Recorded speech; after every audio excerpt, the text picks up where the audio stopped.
Look, so we're explaining how you can take negative equity. If you get a car that you end up getting with a big discount, you can bring the negative equity over. And this Ionic deal, when this person shared it with me that they got a couple days ago, they got a $49,000 vehicle for $325 a month using these systems, using what you're going to learn. But here's the thing. Let's say she had $7,000 of negative equity now. She could literally take that 7,000 into this 2-year lease. That her payment's only going to go up $291. There'll be some tax there, so let's just say it'll go up another $310, and we add that to our first 300. So her payment's 610. Normally, getting a $49,000 car, bringing 7,000 of negative equity over does not equal a $600 payment. That's a $1,100 payment. That's a $1,200 payment. But if you get the right car where you can get tons of money off, and right now leasing some of these electric cars, as long as you know how to get these $15,000, $20,000 discounts off of them and lease them, this is a brilliant way to get out of negative equity, because once these electric car rebates and these electric car discounts go away, the market's very soft on these cars. Once they go away, we're not going to be able to move negative equity over to these leases and make it make sense the way it's making sense now. But for now, huge opportunity. That's what I will be doing. Driving an electric car for 2 or 3 years, taking the huge discount that I'll get from shopping around, and then bringing my negative equity over. And then once the lease is done, you have no more negative equity. You do a fresh deal, and you never have negative equity again. Just make sure when you lease, you get the mileage you need. Alexis Owens, welcome to the group. I see you just follow. Andre Guest, thanks for sharing. Shout out to the sharers. And shout out to the people who tap the screen. Every time y'all tap the screen, watch the likes go up. So if you hear something that you like, you're enjoying it, just start double tapping the screen. Y'all will keep running the likes up. So keep typing your questions in. We're live. Dolan, can you bring some of these questions? I don't know if you had time yet to get some of these questions we got on TikTok. Jason Davis, good to see you. Moni Love. Yes, I actually told Moni Love. She asked, do I provide broker services? I don't do broker services. I do something, in my opinion, we do it better, because a broker still is going to shop, and you're never going to know what their best deal really is. Brokers make a lot of money. I'm in New Jersey, where there's a lot of brokers. There's a lot of brokers in New York, and brokers make a lot of money, and they basically do it based on trust.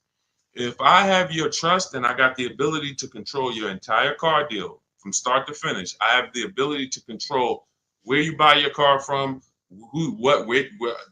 returning your old lease, could be equity in that. I'm controlling all your money, and I'm controlling it based on a trust system. Then I have, and the thing that's better about being a broker, which is why really, you know who becomes brokers? Car salesmen who get tired of small commissions. Because car salesmen, when we're selling cars, we're getting probably on average 20% of the profit. And if the profit is $3,000, if the profit's $10,000 and we bring home $2,000, okay, that's cool. But brokers, all right, if the profit's $10,000, I could bring home $5,000. I'll split it, because the dealerships look at a broker as another dealer. So that's who usually becomes brokers.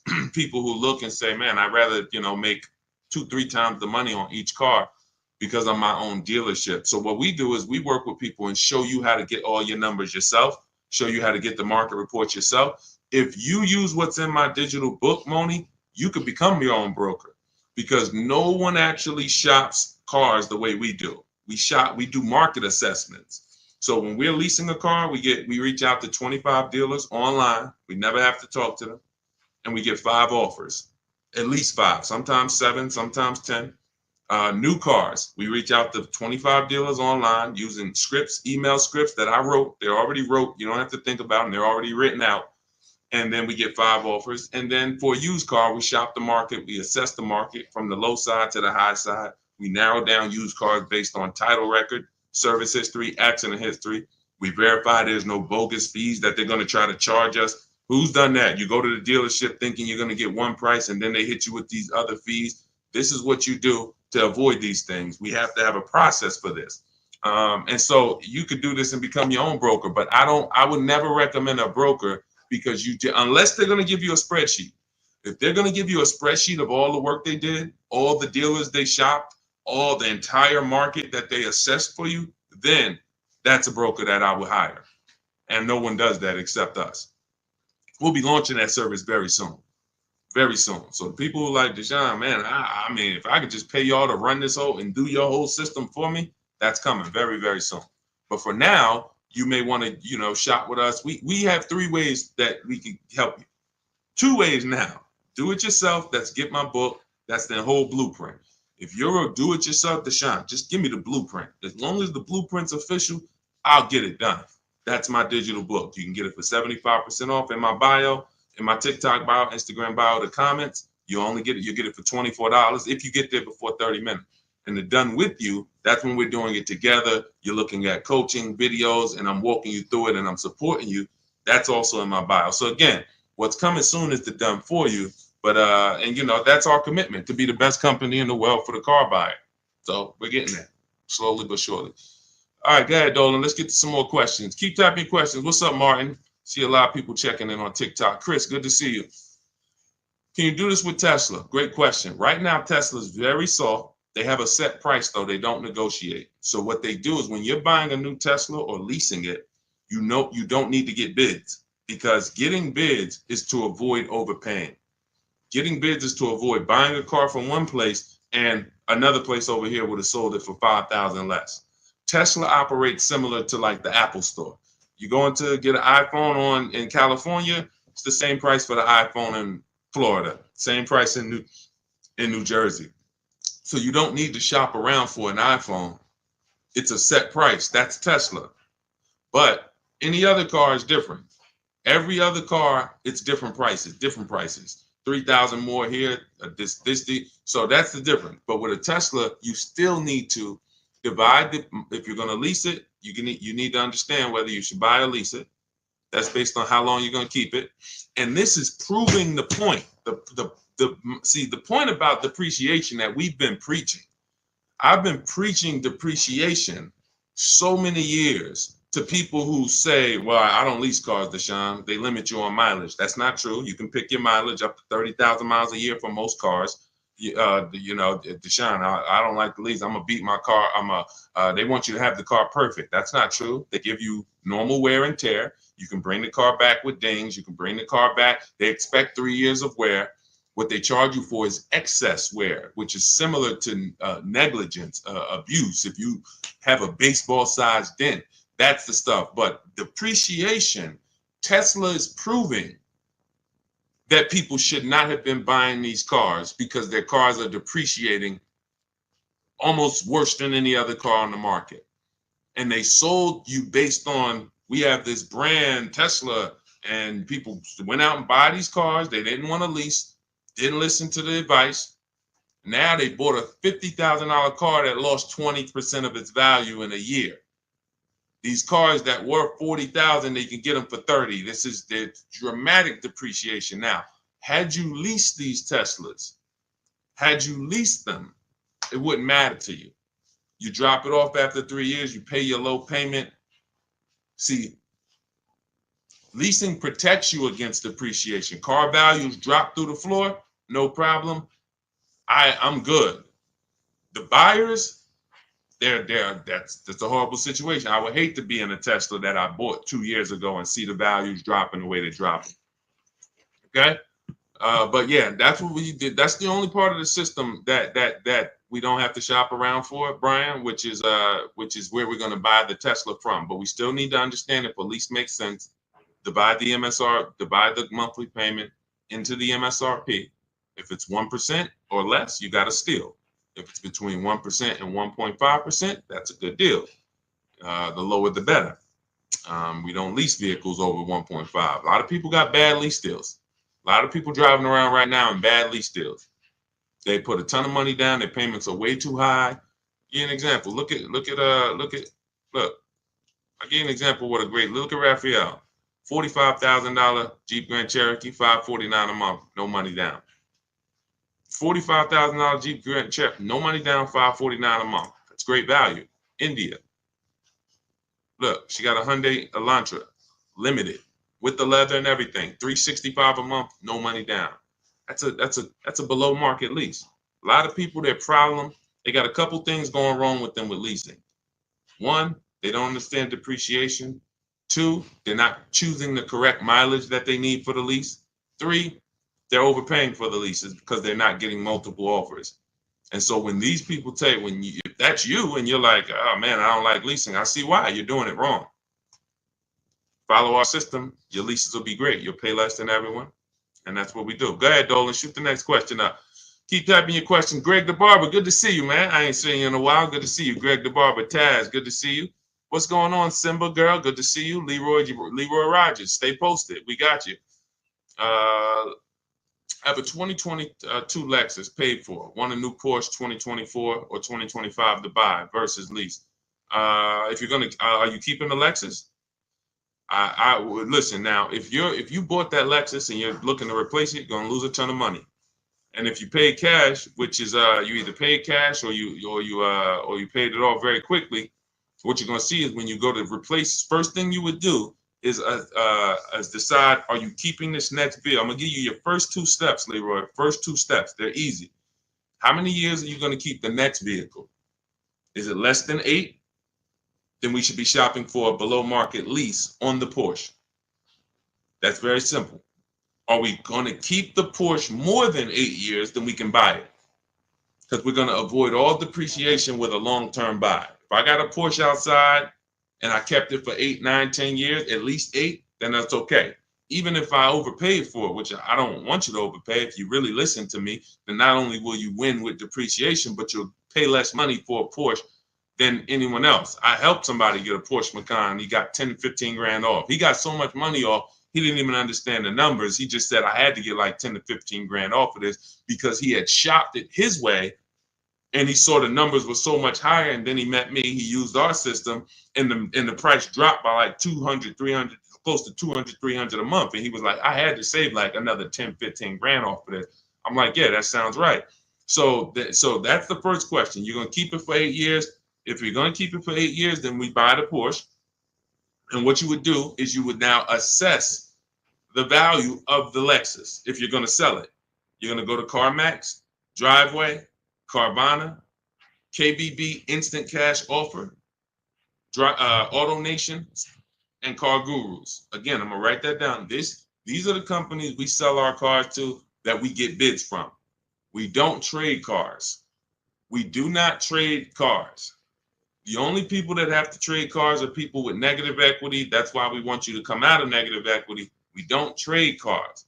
We sell our cars. And in fact, when you trade your car, you think you're trading it, you're actually selling it. That's why it's on that contract. It's on that buyer's order is, I'm selling you my old car for this amount.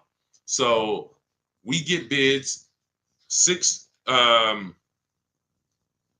companies, Carvana, Kelly's Blue Book Instant Cash Offer, and this takes 20 minutes. So if you're committed to your money, you're going to do this. It doesn't matter if it's that's why, look, unlearn. It doesn't matter if this is a new process. Deshaun, I never did it like this. Okay, then keep losing money then. These are your 6 companies: Carvana, KBB Instant Cash Offer, AutoNation, CarMax, Driveway, Car Guru, Sell My Car. That's step 2 in my book. So what we just went over with Leroy was the first 2 steps. One is deciding if we're going to buy or lease. How do we do that? We find out, are we keeping our car more than 8 years? If yes, we're going to buy it.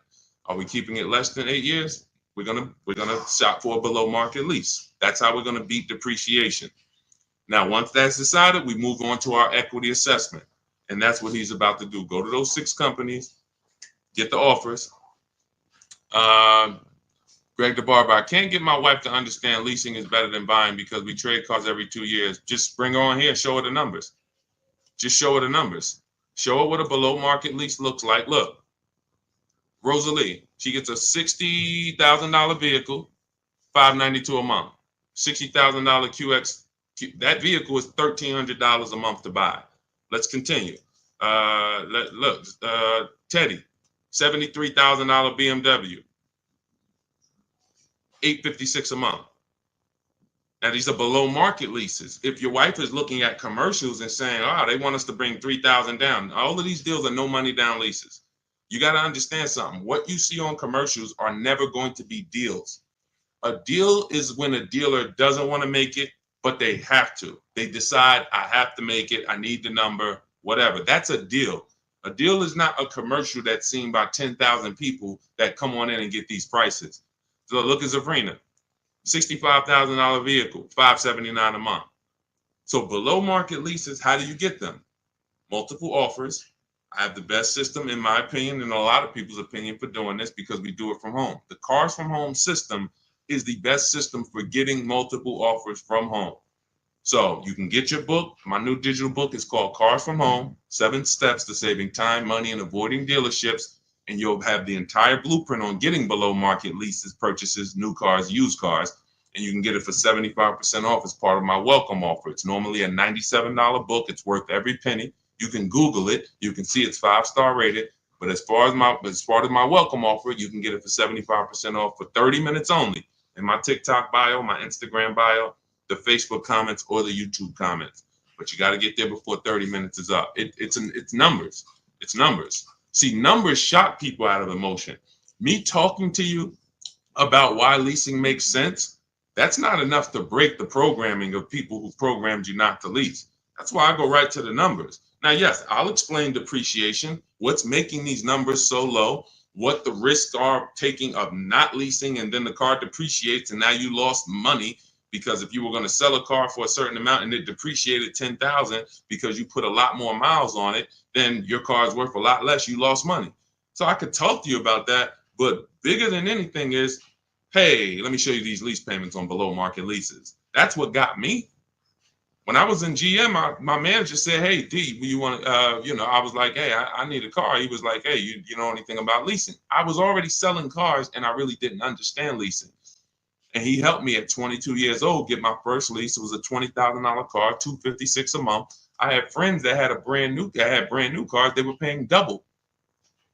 And mind you, these weren't fancy. These were Honda Civics, Toyota Corollas. They were paying $500 a month. I'm paying $256 a month for a similar price car.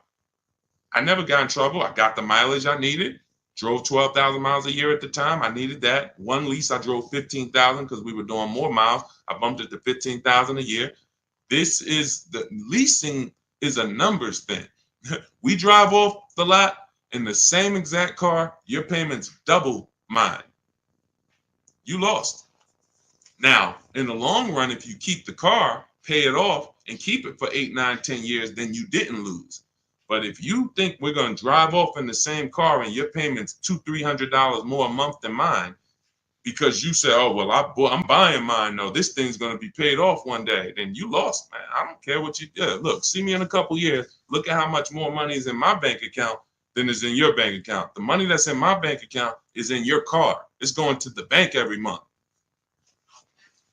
I do this, man. I'm trying to desperately shout from the hills to get people to stop buying these cars if they're not keeping them 8 years. Losing you've already lost thousands of dollars. Thousands, you've already lost. Once you come over to understand this, you'll realize that I should have been doing this 10, 15, 20 years ago.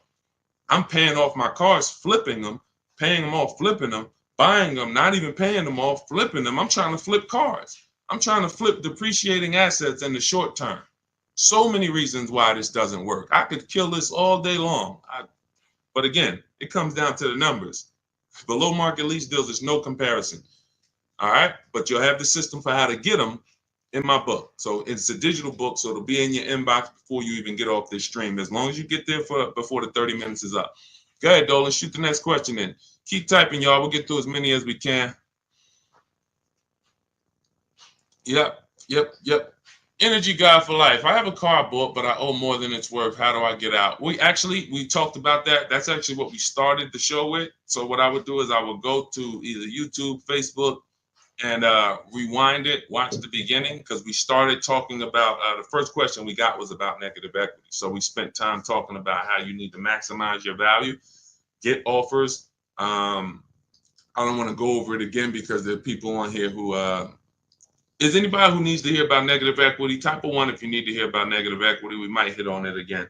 But there's a lot of people on here that were on here earlier that they heard about it maybe 20 minutes ago. But we'll see. Let's if a lot of people end up saying they want the question, then we'll come back. But again, I don't like to spend 10 minutes or 7 minutes answering a question and then another 20 minutes down the road I answer the same question.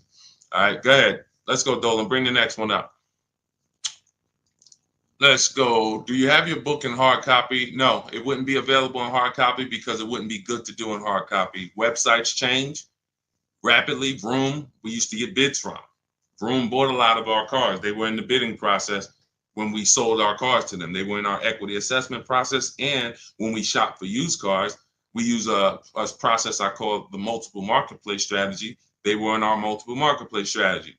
They go out of business. If you were using a hard copy of my book, you not only have to get another copy, you be going on websites that no longer exist. And that just wouldn't be an ideal experience. Thank you, Bridget. That wouldn't be an ideal experience. Another thing about the digital book is we get to actually link you to scripts.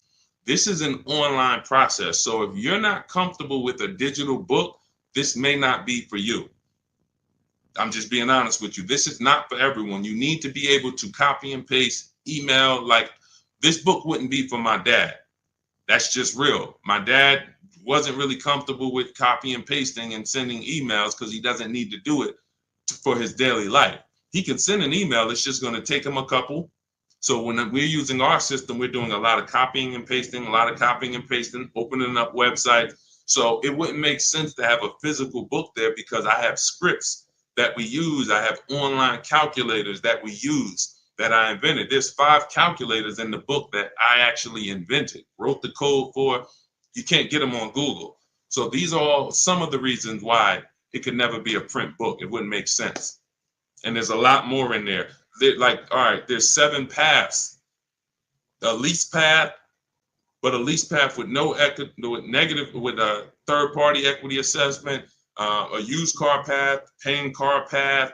We have links that warp you to keep you on track. If you were reading a physical book, it just wouldn't work. That book is uniquely written as a digital book for a reason. It's not like I wrote an ebook because I didn't want to put out a physical book. It would be simple. It's much more simple. But this is a complex. We needed the links and to be able to certain parts you get to in the book, and I say, hey, click here if you want to watch a video on this subject. And you're like, whoa, okay. Oh, it's a video. I can understand this. Couldn't do that with a physical book. So if you want to get your copy of Car From Home, my new digital book, you can get it for 75% off as part of my welcome offer in my TikTok bio, my Instagram bio, the YouTube comments, or the Facebook comments. It's normally $97, worth every penny, but it's part of my welcome offer. You get there before 30 minutes. You got 30 minutes to get the 75% off. You get yours for $24. Make sure when you get your book, you screenshot the thank you page. Right after you pay, the book is on that page. As soon as you pay, it says access your book below. It also says I'm emailing you a copy. It also gives you my support team's email in case you don't get your book. Because a lot of people type their email wrong. Just reach out to my support team. They'll get you the book. But you have a copy of it as soon as you pay right there in that link. And keep that link. All right, go ahead, Dolan. All right, what is going on? I see you, Greg the Barber. We'll get that one in. What's up, Jackie Cox? Good to see you. We just bought a 24 Jeep Grand Cherokee. We traded my truck, wasn't upside down. Now we got a $900 payment. If you traded your truck, how long did you have the old truck, Greg? What year was the old truck that you traded? You just bought a 2024 Jeep Grand Cherokee. What year was the old vehicle that you traded? What year was the old vehicle? Let me know because I can see your comments. So let me know what year was the old vehicle that you traded in. Just type the year because I don't want. I like to keep the show moving forward fast. So type. All right, it's 2019. That means, so if you didn't have negative equity, that means you just paid off that vehicle, or you put a good amount of money down, and then you traded it off literally as soon as you paid it off. Just depreciation alone. Let me give you an idea. Depreciation alone. This is that 2019 Nissan. What happens is you bought it here. The depreciation on that vehicle over 5 years is like this. Now, if vehicles just dropped in value like this indefinitely, nobody would buy them. No one would buy them because people would be like, why would I ever buy something that is a sliding board of losing thousands of dollars in value? You notice when you buy a vehicle one day, let's just say that you buy a $40,000 vehicle today, what is it worth tomorrow? Let's just say not even a year down the road, a $40,000 vehicle, you buy it today, what is it worth tomorrow? The day after you buy it, throw some numbers out. And I want to give Greg an example of why he needs to be leasing. And if he wants to keep, you're losing thousands of dollars. It's not even a question, but I want to help you through this because again, this is not your fault. It's bad program. People speak very, very loud about not leasing and they sound convincing. They never talk numbers though. That's the clue that they don't know what they're talking about. They never talk numbers. Okay. So a day later, they say you lose 15, 20%. Not that much, Nicole. She said it's half. No, it's about, you lose about 15% in a day. And that depends on how soft the market is. If this was a vehicle that you could have got 15 grand off on, but you paid close to list price, then you will lose 20 grand because you didn't know what the market was. Give you an example. Milligan just got $27,000 off her Mercedes. $27,000 off. And I got to show this stuff because people wouldn't believe it if I didn't show it. Milligan got no, that's Melissa. Milligan got $27,000 off. If you zoom in on that Mercedes, it's a Mercedes EQE, $79,000. She got it for like $53,000. Now, had she bought this car, let's just say it's a $79,000, let's call it 80 just for easy math. Let's say she got it for $5,000 off. You know, she thinks, hey, I'm getting a Mercedes, $5,000 off. That sounds good. If she went back the next day and said, well, I need to give this back to you, I can't afford it or whatever, any reason, they're probably only going to give her $50,000 at best for it because they know the market on it. You overpaid for it. It doesn't matter. Like this vehicle, you overpaid for. So although you paid 75, the vehicle really, the new market was only like 50 in the 50s. So she would lose $20,000. She would lose, $20,000 on that purchase. It's very dangerous to not shop the new market for a vehicle because you don't know how soft the vehicle is. So we call a vehicle that needs a big discounts to sell it. And some dealers are taking off 7, 10 grand, 15 grand. They got big rebates. That's a soft vehicle. It's a very soft market. Very dangerous to buy these cars without shopping the market because you're going to lose. But let's get back to Greg. If vehicles just kept losing value like this, you never buy them because people will be like, man, these things are just, like throwing a stone in the ocean, but they don't. Eventually, they start to level out. So a vehicle that's worth $11,000, next year it'll be worth $10,000. And then the following year, it's only going to lose, maybe there are people on here now, some of you've had your vehicle so long, the amount that it's worth today is going to be the same amount it's worth next year. Your vehicle's worth $8,000 today. A year from now, it's going to be worth about, 75, 76. This is now what your depreciation looks like. But in your case, Greg, and people you're buying these cars, you're literally riding the depreciation out sliding board, losing tons of value. And then as soon as you're about to start leveling out, you go and you get another vehicle and you do it again. You're just taking sliding boards, losing thousands of dollars all the time, over and over and over again. And that's just a recipe for losses. How do we avoid them? We get below market leases. That same Jeep Grand Cherokee that you got, look at how much you're paying for it. And look at how much Raphael is putting into hers. Raphael got a 2024 Jeep Grand Cherokee, $45,000 vehicle, $549 a month, no money down. You're tying up thousands of dollars in that car. Thousands. Raphael is driving the exact same vehicle as you, $549 a month. Zafrina, you got a couple people on here got Jeep Grand Cherokees. Zafrina has a $65,000 when she got the electric version, 2024. She's paying $579 a month. You bought this car, 65 grand. If you put no money down, you're paying $1,100-1,200 a month. Actually, no, that's more like $1,300 a month. Depends on what, even with a big discount, $1,100 a month, 5 years. These are huge payments compared to what Raphael and Zafrina are paying. And you might say, well, my payment's lower. Only way your payment's lower is you gave them a lot of money up front. You gave them 10 grand, or you gave them your trade. I didn't put any money down, but I did trade in my vehicle. Your trade was worth 10 grand. So it's just replace the trade in with cash. This is real money that could be in your bank account. And I'm gonna tell you something before we move to the next question. Let me tell you something. I would look. Melissa learned. She learned because she was just like you, Greg, just like you, and people like you. Listen, Greg, I'm not isolating you out. This is just a great example of what millions of people are doing. You know, this is, and again, I wouldn't know this if I hadn't been in the business. I'm not smarter than anyone. I just spent 14 years in this industry, and I love math. So this comes very easy for me, thank God. But you look at Melissa. Melissa, once you find out that you should be leasing, instead of trading these cars and selling them and putting all this money and keeping your equity in your vehicles, you should be selling your vehicle, putting the equity in your bank account, and then moving forward. Why can't I find Melissa's deal? Hold on. Here we go. So Melissa, she says to Sean, I learned about leasing. I'm not buying anymore. She replaces her 2018 Kia Sorento. She got her bids. Her highest bid was from Carvana, 12 grand. 12 grand. So she normally would take most, if not all of that money and just roll it over to her next car. She ends up getting her Honda. She gets her Honda lease. She gets a 15,000 mile a year lease. Well, we shot with 12. So she ends up getting it for about $575 a month. She got a Honda.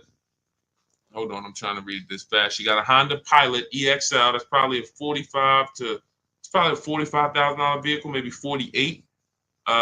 She got it for $575 a month. And look, nothing out of pocket. And look, she put the $12,000 in her bank account. So now her car payment is low, not high like it was when she was buying the Kia.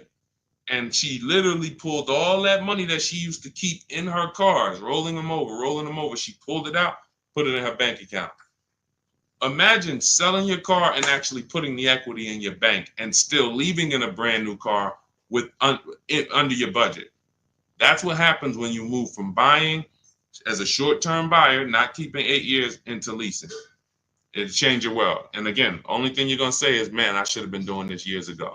I should have been doing this a lot. You know, we don't even get to harping on the money you lost. Do you think prices will continue to drop on vehicles? I do. We always get deals. We were getting deals when people thought there were no deals. All through the pandemic, we had people getting deals. Bonita right here got her Kia. She got her Kia Telluride. This was a dream vehicle. During the pandemic, and look at the year. You can see the year. When she got hers, it was 2022. Literally, people were paying $10,000 over sticker for these vehicles. People were leasing these Tellurides for $800 a month, $900 a month. She got hers for $600 a month, no money down. This is pandemic. You know, we've helped. I started this in 2021 in the middle of the pandemic. Everything when you see people all on my pages, you know, there's deals everywhere. There's never a point in time where I go to buy a car in the last 15 years and I'm like, oh, there's no deals out here. Because again, there's always going to be a dealer who's going to sell. You just have to learn to find them, Nicole. You keep going into the local dealer thinking you're supposed to be able to negotiate a good deal with them. 8 out of 10 dealers are overpriced. We've proven that. Why? How can I tell you that confidently? Because all of us shop the market. You shop locally. We shop the market. What you'll learn to do with Cars from Home, my new digital book, is to shop the market. You go local to 1 or 2 dealers, they already know. NADA they taught us. When we were car salesmen, NADA taught us that people only shop 2 car dealers on average. So if those are the statistics, your local dealer knows that. They know as soon as they see you walk in, you know, can I get a quote? Can I pick a car out? odds are this person is not going to shop more than one other dealership, and we're going to get them. If we just work and smile and be courteous, they're going to pick us. If they don't buy today, maybe we could get their business next week or something like that, but they're not shopping the market. That's where you lose. So when those two are high, you think the whole market's high. But using our system, what you're going to learn in my digital book, Cars from Home, 7 steps to saving time, money, and avoiding dealerships. I think sometimes I say that title too fast. It goes over your head. Cars from Home, that's a mindset, because we spend 90% of our time here. All of these people that you see me sharing in my streams, they are literally in their house 90% of the time to get these deals. Cars from Home, 7 steps. That means it's a process. It's not you're not winging it anymore. You're not winging the process. It's a 7-step process. Step 1 is the most important question. We're deciding whether we're going to lease or buy. Step 7 is delivery. By the time you get to step 7, you're taking delivery of your vehicle. 7 steps to saving time, which is what I love, money, which is another thing I love, and avoiding dealerships, which is something that most people want to do. So just in the title alone, you could understand what you hold us accountable to delivering. And when you Google the book, you'll see we deliver on this. It's a proven system. We've been doing this for 3 years now, and we have hundreds of people who've used the system. And grandmothers, single mothers, introverts, men, children. I'm talking young kids. Like, system works. It's like McDonald's. So you can get a copy of the book. It's a digital book. It'll be in your inbox in 3 minutes. Go to my TikTok bio, and it's my welcome offer. You can get it for 75% off, but it's only for 30 minutes. The book's $97. It's not $24. So if you get to my TikTok bio, my Instagram bio, the YouTube comments, or the Facebook comments, click that link. You can get it for $24, but only for 30 minutes. That's my welcome offer. Go ahead, Dolan. Shoot the next one up. All right. How do I negotiate buying more miles on a lease? You get it up front. It's very simple. We shop with 12,000 miles per year. Shop all your offers. Once you get your best offer, identify who that 20% dealer is. They beat everybody else. You email them, hey, can you adjust it to 15,000 miles per year or 18,000 miles per year? Very simple. If you're doing it your way, then you just call them and say, hey, all right, I'm gonna go with you, but can you tell me what it would be for 18,000 or 20,000? That's what Jen did. She shopped for $39,000 Honda CRV. Her best offer on this vehicle, it's a hybrid, very hot vehicle. This is one of the most popular hybrids over the last couple of years, the Honda CRV hybrid. $39,000 vehicle. Her best offer was $512 a month, no money down, 12,000 miles per year. She adjusted it to 18,000 miles a year. Payment went to $563. Then she signed her deal. So $512 a month, bumped it up to $563. So for $50 more, she's driving as much as she needs, 18,000 miles a year. She's going to bring this vehicle back to them in 3 years. It's going to have roughly 54,000 miles on it. She's going to get something else. That's how you get your miles. It's built in. You're customizing your lease. In the beginning, we customize our leases. The dealers are giving you what you ask them for. You say, work me out a lease deal. All right, I'll do it. Give me a lease quote. I'll do it. In my book, we have a template. This is how you give me your lease quote. 12,000 miles per year, first month's payment only, taxes and fees in the payment. This is what I do for a living. Some of you can't even get deals because you don't realize you're trying to shop online and you don't realize the reason you can't get your prices is because you're not giving dealers what they need to actually even give you the prices. Dealers need to know your zip code to factor in the taxes. But you like, oh, why are they asking for this? Dealers need to know what you do for a living. See if you qualify for any rebates. Dealers need to know what you look, when your deadline is. That's why we have templates that you fill in, email them. Because as a former car salesman, I know what dealers need to give you quotes. That's why it's written out for you. But again, if you want to do it your way, call around and just I would only speak to sales managers. I would only speak to sales managers. If you want to do it your way, I don't care how you get multiple offers. I just know my way is easier because you don't have to talk to people. If you have to talk to people, then you need to be a good talker and you need to know what you're going to say. My way, you don't need to know what you're going to say. I'm telling you what you're going to type. Go ahead, Dolan. Do you think the banks will ever get rid of the points that they pay to dealerships?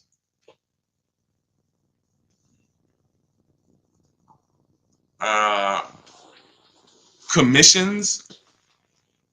Let's use, because you use a form of a commission. That's all it is. You could say it's a point. You could say, I mean, I could pay you a point, or I could pay you a flat, but I'm paying you for selling this loan for us. So do I think that a person who sells financial products will ever sell them for free? No, I don't. No. And that's why we use something called the bank bidding war, where we are going direct to credit unions and banks, and we're allowing them to bid on our business. Most people don't know that the credit bureaus allow you to have multiple banks and credit unions access your credit report in a small period of time. It's called the rate shopping. You can Google rate shopping and you'll understand that they allow you this. You can have multiple hard pulls within a certain period of time, and you can actually have them bid. They expect you to do that. Most people don't do it, actually. So they can't help you because they're like, hey, we allow you to do it, but you're not doing it. You're letting the dealer run you out to multiple banks and credit unions. But if you Google rate shopping, what it says is if you can have multiple banks and credit unions access your credit with the hard pull, and at the end of that period, it's going to weigh on your credit like one hard pull. So at the end, if one hard pull would have dropped your score 10 points, you could have 15 banks and credit unions run your credit, and it's going to drop at the same 10 points.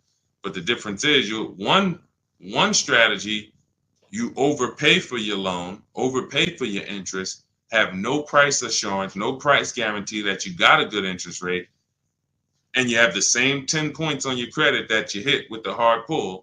The other strategy, you have the best rate, lowest rate in the market. You guarantee it because you have 15 people access your credit and make bids and make offers, and it's the same 10 points hard pull. This is called the bank bidding war. We created this. You can actually, again, when you get my book, I haven't combined this into the book, but when you get the book, you actually get the bank bidding war blueprint for those of you who are going to be financing and getting a loan. So this is everything we talked about in this stream is in my new digital book, Cars from Home, 7 Steps to Saving Time, Money, and Avoiding Dealerships. You can grab your copy for 75% off as part of my welcome offer, but it's only for 30 minutes. You won't pay the normal $97 price. You get it for $24 as long as you get there before 30 minutes. Get to my TikTok bio, my Instagram bio, the Facebook comments, or the YouTube comments. Click that link and then click Get Book 75% off, and you'll have it in your inbox. Make sure you screenshot the thank you page because the book is on that page. I also email you a copy. And just in case you don't get your copy in 5 minutes, you'll have my support team's email. So screenshot that page. But I wanna. There's something I just wanted to say. Hold on. Let's see if it comes back. Yeah, I don't know. It slipped my mind. But listen, this is the. I mean, I take this serious, and the only people who really win, everyone who I showed you, and we could spend. Maybe I'll do it one day. I might spend one stream and just spend an hour just going over 50, 60, 70 people's deals that have used our system. After that, it'll start to get old because you're going to be like, okay, wow, these are starting to look the same. Yeah, they're all good. And then you realize that this is not complex. We're not building rocket ships. All we're doing is we have the best system for making people compete for our business in the auto industry. That's it. That's our claim to fame. Now, I also teach you about leasing versus buying and financial boundaries that no one else is really teaching about. But when it comes to getting the deal, when it comes to how are we getting the prices we're getting easily in 90 minutes and 2 hours from home, it's just we have the best system for making people compete. Amazon has one of the best systems for making sellers compete for your business. That's why they do well.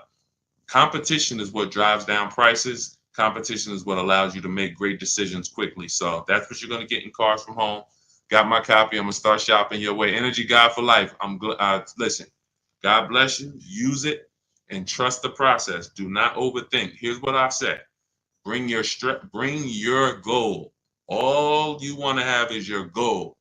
Forget your strategy. Forget everything of every strategy, every tactic you might have thought worked for you with car buying and shopping and leasing. Just forget it. Just bring your goal. Yeah, I want this Lexus truck. Yeah, I want this. Bring your goal, trust our process. Success is guaranteed. All right. And just stay on the steps. It's a step-by-step process. All right. God bless. I'll see y'all on the next stream. Enjoy the rest of the day, the rest of the evening. See you.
All right, we are live for car shopping questions and answers. All we do here is focus on insider strategies. My name is Deshaun, the Auto Advisor. That's what I'm known as.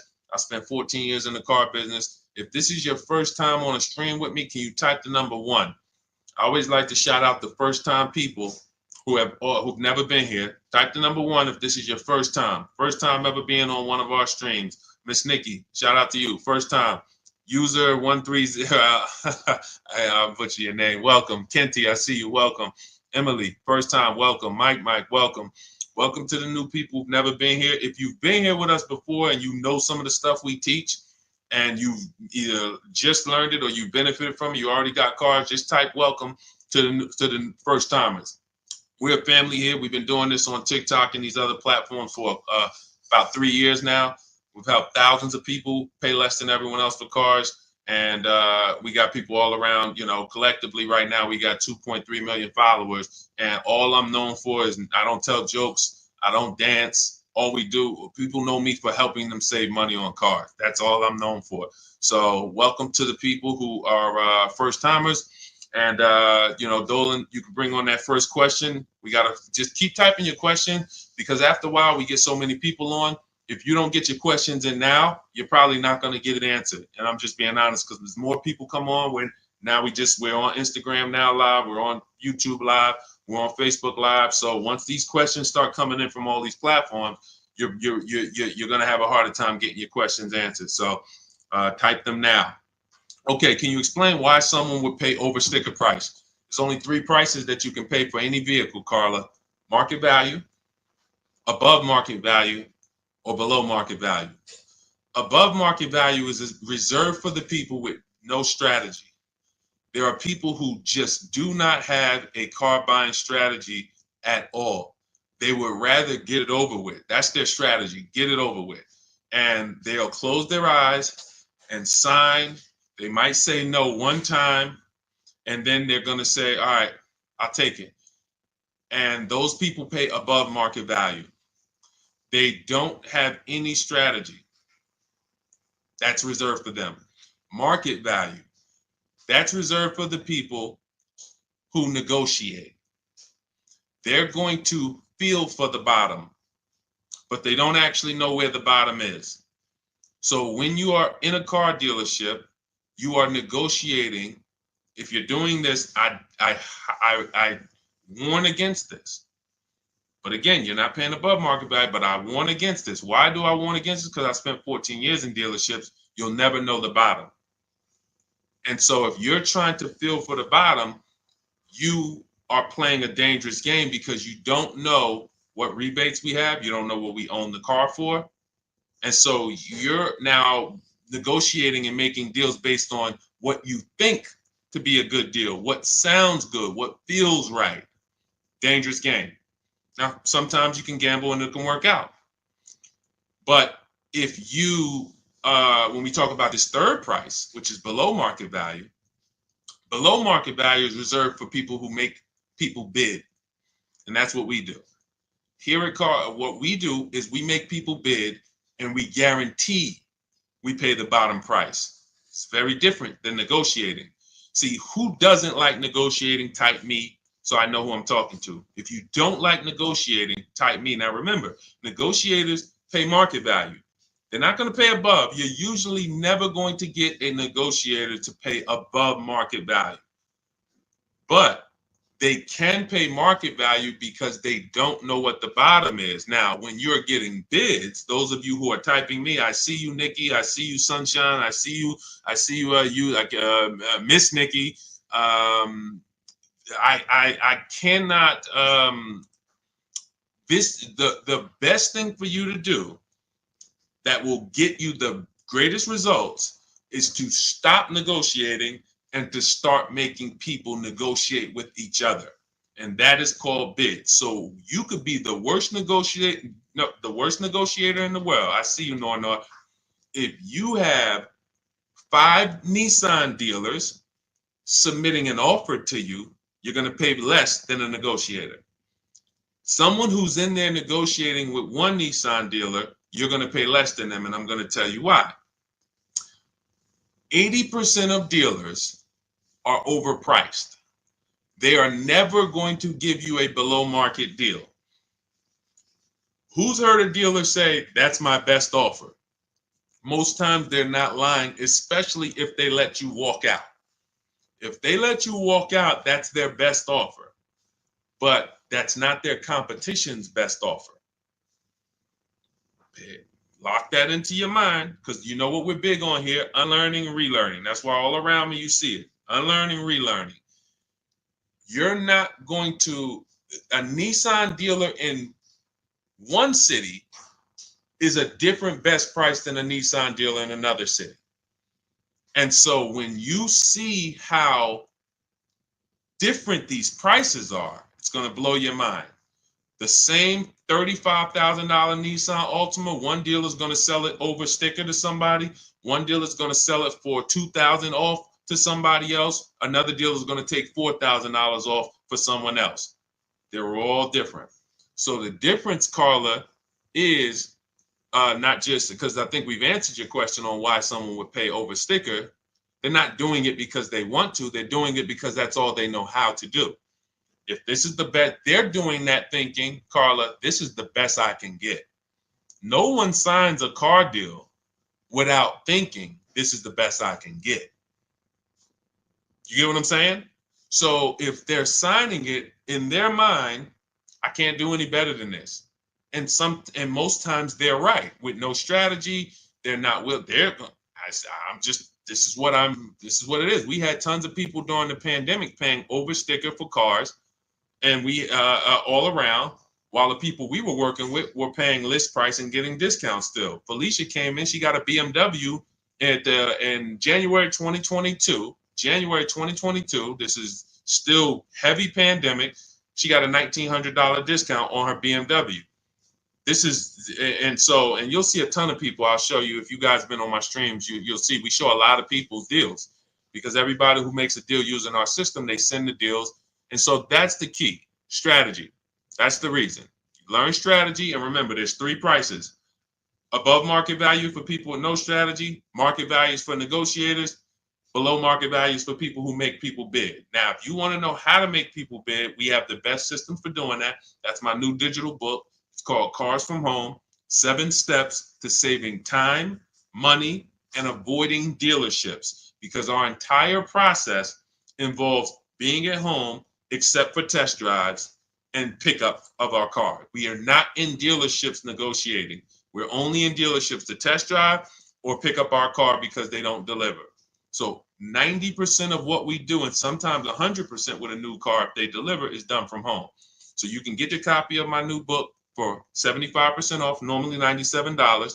And then you'll have the 7-step process for what we do. You won't pay $97 if you get there to my bio before that's my welcome offer. Some of you have been on here, you've seen my welcome offer, books $97, but you can get yours for $24 in my bio, in my Instagram bio, my TikTok bio, the YouTube comments, or the Facebook comments, and you'll see. But that's what I'm known for. I'm known for helping people step out of negotiating and come into making people bid. It's a different world. Okay? Go ahead, Dolan. We got a lot more questions coming in, so let me try to speed through a lot more of these. Go ahead. I just totaled a car thinking of getting a Toyota Highlander. Well, I mean, historically, Toyota's been a good car. I would decide first things first, am I going to buy or lease it? Now, buying or leasing, and first of all, I know we got a lot of people. Who's heard you should never lease a car? Type me in the comments if you've heard. Let's just get that right out the way. You heard, Deshaun, I heard you should never lease a car. Leasing is like renting. All of that, type me in the comments. You're going to see, if you're new here, we're going to dispel that myth very, very quickly. We spent a lot of time teaching people how much bad information. Who was taught never lease a car? This is the first. Oh, shout out to the people hitting the like button. I see y'all. Thank you. I see you, Facebook. Any platform you're on, if you're enjoying what we're talking about so far and you're going to spend some time with us, just hit the like button and start lighting it up. It means a lot. I appreciate y'all. So all of you that were taught never lease a car, the first thing you should be doing when you go to approach your car deal is deciding if you are going to buy or lease. This is step one in my process. Why is this so important? Because if you buy when you should have leased, you're going to lose in depreciation. You guys know, I always say like this. When you consider depreciation, this is your car's value. That's your car's value. If we buy a car today, all right, let's get into some dialogue, okay? Because I think we've been live. I see we got a couple people coming on every platform. Let's get some dialogue going now. Because in the beginning, we need a couple minutes for the people to start focusing and people start locking in once they see what we're talking about.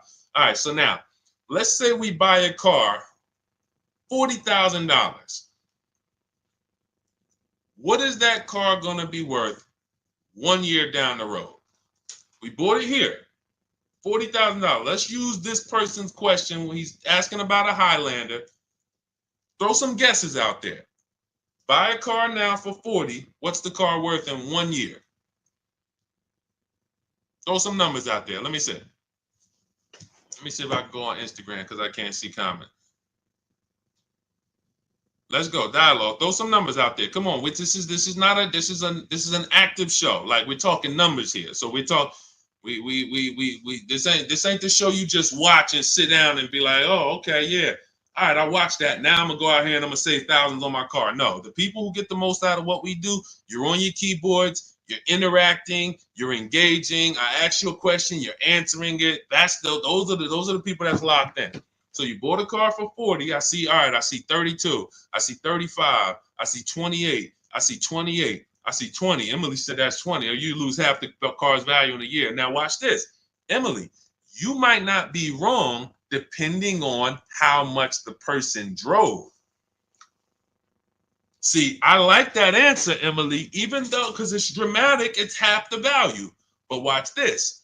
Could a car that we bought for 40, if we put 100,000 miles on it in 1 year, could it be worth 20 a year later? 1-year-old car, 100,000 miles. Could it be worth half the value? Yes, it can. So now see, all of your answers are correct. All of your answers, 28, 20, 35. Why? Because it depends on how much you drove. Now we're getting into why leasing and the whole myth about leasing. Oh, you got to pay for every mile you use. Well, we just clearly proved a point. We didn't say anything about leasing, but we just proved the point that with a $40,000 car, we pay for what? The miles we use. If we were going to sell a car 1 year, and then a year later we come back and we say, hey, the car has 100,000 miles on it now. Can you pay me what you were going to pay me last year? And they're like, wait, you put 100,000? No, I'm paying you a whole lot less. So you pay whether you buy or lease. You pay for your mileage. So that is the first indicator of, all right, well, that means a lot of this stuff people have been saying about leasing doesn't quite make sense based on that so far. We're not even done yet. We're not even done. Now that we know we pay for our miles, whether we buy or lease, let's talk about when it makes sense to buy and when it makes sense to lease. So no matter what, when you drive your car, you're losing value like this. Brand new car, you're losing value like this. You're losing thousands. You threw out answers, you're going to lose $5,000 the first year, second grand. You're going to lose thousands of dollars. But the longer you keep the vehicle, the more this depreciation starts to do this. This is the reward stage. In my book, I teach us about something called the reward stage. Unfortunately, a lot of owners never get to the reward stage. The reward stage is a paid-off vehicle that's no longer depreciating fast. This is a vehicle, who has a vehicle outside their house right now that you've had for at least 8 years? Let me know. At least 8 years. And matter of fact, type the number of years you've had the vehicle. That's even better. Let me know the number of years. Sean, 10 years, 8 years, 12 years, 13 years. This is all a let. See, if I was doing a college course on leasing versus buying, this is exactly how we would be rolling it out. What you're getting right now would be my equivalent to a college course on helping people understand leasing versus buying very clearly. All right, 11 years you've had it. All right, 8 years. And I'm talking more than 8 years. So I see somebody type 6. More than 8 years, let me know. Not a lot of long-term people. This is a clue. Not a lot of long-term people. Now let me show you this. Now you saw the goal was to get here. We got a lot of people that are buying their vehicles, but they're not getting here. Which means if we know that that buying a depreciating asset, we're losing like this, what I witnessed in the car business for 14 years was people buying their cars, literally losing thousands, and right before their vehicle was going to stop losing money, like some of these people who have reached a point in depreciate, they've owned the vehicle so long, 8 years, 10 years, that it's no longer depreciating. It's going to be worth about the same next year as it is today. Soon as they get to that, they go and swap and say, all right, I'm tired of this vehicle. Let me go do this again. And they start the whole thing over again. This is what you don't want to do. Maurice, Andre, this is not what you want to be doing. Rita, I see you. You don't want to be buying vehicles that you then trade because you're always on this type of ownership experience. See, and you know who's very clear about this? Cash buyers. Cash buyers will never swap their vehicles over and over, because if you paid $40,000 for a vehicle and then you came to replace it in 2 years and they told you, well, that vehicle's only worth 28 now or 25, you'd be like, dang, I'm not losing that kind of money. But you know who gets in trouble with this? You know who has the biggest issue understanding leasing versus buying? Somebody I call payment buyers. Payment buyers never really understand the actual price they're paying for the car. They see, what's the first question that a car salesman asks you once he's helped you pick out a car and you're starting to get to the numbers? What's one of the first questions that a car sub, when you pick the car, you're like, I like that car, y'all at the numbers, y'all about to talk numbers. What is one of the first questions that a car salesman is going to ask you? And I'm going to help you understand why. Thank you, Little John. Look, and I don't have to tell you guys this. What do you want your monthly payments to be? Thank you, Carla. Listen. When the car business is predictable. That's the reason I could be on a stream, 100 people ask a question and I know the answers, because I know what you guys deal with and I know what I asked. You're not getting I'm trying to identify, are you a payment buyer? Because rather than try to educate you on why being a payment buyer is not good, as a car salesman, I need to make you think you won. And the only way you're going to think you won is not me showing you that even though you're getting a low payment, you really lost. You are, as a car salesman is going to try to get you to the payment.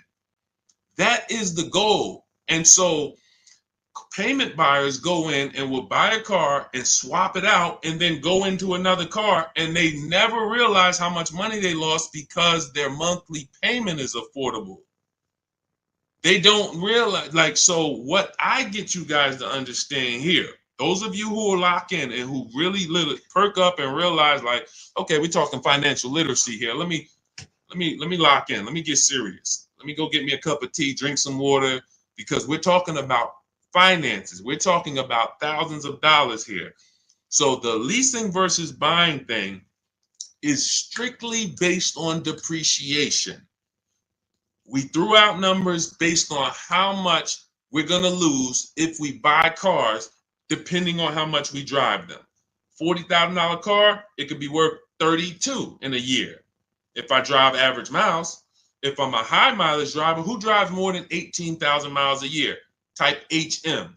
Let me know. If you are a high mileage driver, you drive more than 18,000 miles a year, type HM. If you bought a car for 40, that car could be worth 28, could be worth 28 in a year. So you're using what's killing you, not your monthly payment. You literally, we didn't talk about that. That doesn't matter. We're talking about what is the value of the car you're driving. That is what's changing based on your usage. That's what you pay for, whether you buy or lease, based on how much you drive. So now that you understand that, how do we pay the least? How do we minimize that? Okay, we're losing that there. Is there a way that instead of losing that 12 grand in a year, I could lose less? That's where the below market lease comes in. Or that's where your long-term buying comes in. In the short term, buying a depreciating asset, you can't win. There's no way you're going to change this. You could think you're buying a car that doesn't depreciate that much. Okay, you want to gamble? Market conditions? Who saw what happened with the electric car owners? Who's witnessing what's happening with the electric car owners, the people who buy them? The electric car market's so volatile right now, people were paying, they got to give them away. They're doing 15 grand off. Look, some of our biggest discounts for our people who listen to us are coming from electric cars. Milligan got $27,000. Look, if you're on Facebook, YouTube, or Instagram, you can see this. Milligan got $27,000 off. Wait, no, that's Melissa's deal. Hold on, we got a lot of deals to show. She bought a $79,000 Mercedes. She got it for $51,000. It's a Mercedes EQE, electric Mercedes. Beautiful. You see these new electric Mercedes? They're gorgeous. They look like beautiful machines on wheels. She got $27,000 off. Sean, he got an F-150 Lightning, $73,000 vehicle. He got $21,000 off of it. That's the brand new market. That means the new market on these electric cars is very soft. They have to discount them. So when you get 5 grand off, 10 grand off electric car, you could be leaving huge money on the table. But the point I'm trying to make is in the buying, in the short term, you're dealing with the volatility. When we lease in the short term, we don't have the volatility. Let's take a person who leased an electric car.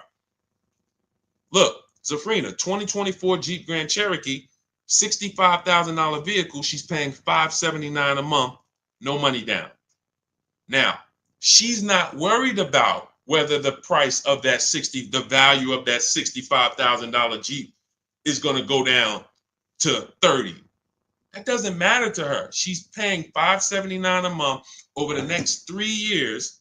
Over the next 3 years to drive a $65,000 vehicle, she's going to pay 21 grand.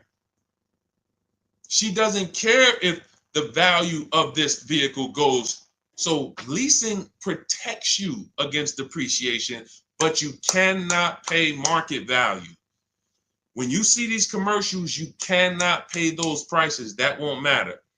You have to, if you're not getting below market leases, none of this matters. So 2 ways we're going to beat depreciation. Long-term ownership, where it doesn't matter because, all right, first couple years it looks like this, but I own my vehicle so long, now it's barely depreciated. That's going to be 8+ years. That's why rule number 1 in my book, step number 1 in my book is the 8-year rule, which says if you're not buying a vehicle to keep 8 years, you should not be buying. You should be shopping for a below market lease. But those of you who like Deshaun, I keep my cars at least 10 years. Should I be leasing? Will that save me money? No, it won't. Don't even think about leasing. Keep doing what you're doing. You have the discipline to keep a vehicle, maintain it. Things go wrong, you're not flipping out of that vehicle. We got a joke. When somebody, a keeper, we call you keepers. When you got a vehicle that you're going to buy, it's a keeper. But when a keeper's transmission goes out, Dad, man, my car transmission went out. What do? They go get another transmission. If you're not a keeper and that transmission goes out, you're like, oh, man, I'm getting rid of this car. Keepers do things different. You should not be thinking about leasing when you're a long-term person, and some of you are. But if you're like Deshaun, I don't even like doing the maintenance. Man, stuff start breaking. I don't like having to go to the mechanic, fix that. I hate that. You should not be buying these cars. You should be shopping for below-market leases. All right? So that was a long answer to one question, but we used it as an opportunity to really lay the foundation for leasing versus buying, because we had a lot of people who, when I asked them who was taught not to lease, a lot of people said me. So I'm like, all right, we gotta hit on this while these people are locked in.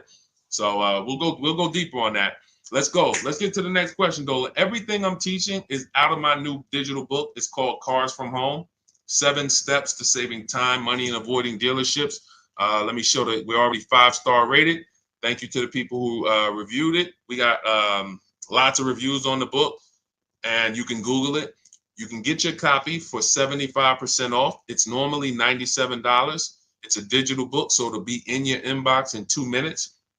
As long as you get to my TikTok bio, my Instagram bio, the YouTube comments, or the Facebook comments before the 30 minutes is up, you get your copy for $24 instead of $97. But that's my welcome offer. 30 minutes, go get it. You can come back to the stream, and you'll have everything we teach. You won't even have to remember any of this because you'll have a blueprint that you can refer to forever. That's going to show you how to get below market leases, below market purchases on new cars, below market used cars. Everything from my 14 years is in that book. All right. Let's go, Dolan. Throw the next question up. Shout out to the sharers. I see you, Brianna. Thank you for sharing.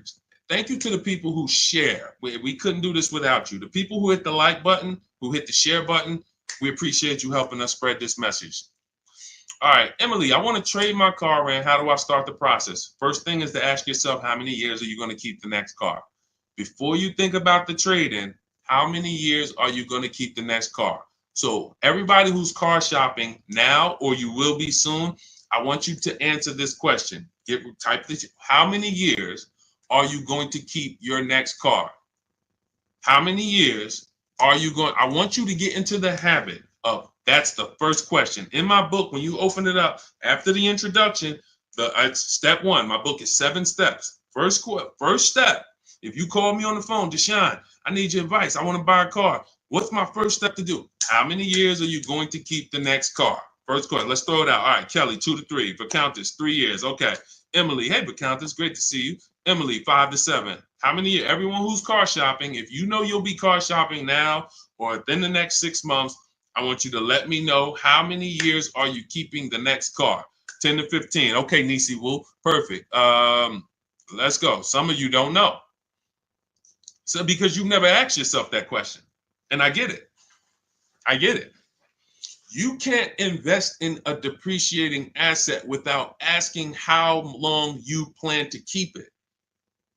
Any financial advisor who is talking about a stock that is going to go down in the short term would want to know, what is your investment plan? Are you a short-term investor, or are you going to ride the market out? They're asking you that to determine how you can deal with short-term volatility. a person who's not going to keep a stock for 10 years has to plan different than a person who will keep a stock for 10 to 20 years. That's the first question when you're dealing with something volatile. So I want you to ask yourself, all right, I see you, Patrick, 18 years. So look, any one of you who said 5 to 7, 3, you should be shopping for below market leases. If you said 8 or more, I see you 10 to 15. Patrick, 18 years. You should be shopping for purchases, new or used. Now, we'll keep answering more questions. I always like to prove to people. See, my job is to prove to you because I'm coming against everything you've been programmed to do with this leasing stuff. But the biggest indicator of a great lease is super low payments. It's just super low payments. Now, you'll hear from people who have gotten leases, they pay market value, they pay above market value, and you hear their payment and you're like, I say to them, what the heck did you lease for? Your payment's so high, you shouldn't have leased. But it's not that I'm sorry, you shouldn't have leased. Your payment's so high, so when you compare a lease to a purchase, a salesman could say to you, well, you might as well just buy the car. Because the lease deal they're offering you is so bad that a purchase looks close to it.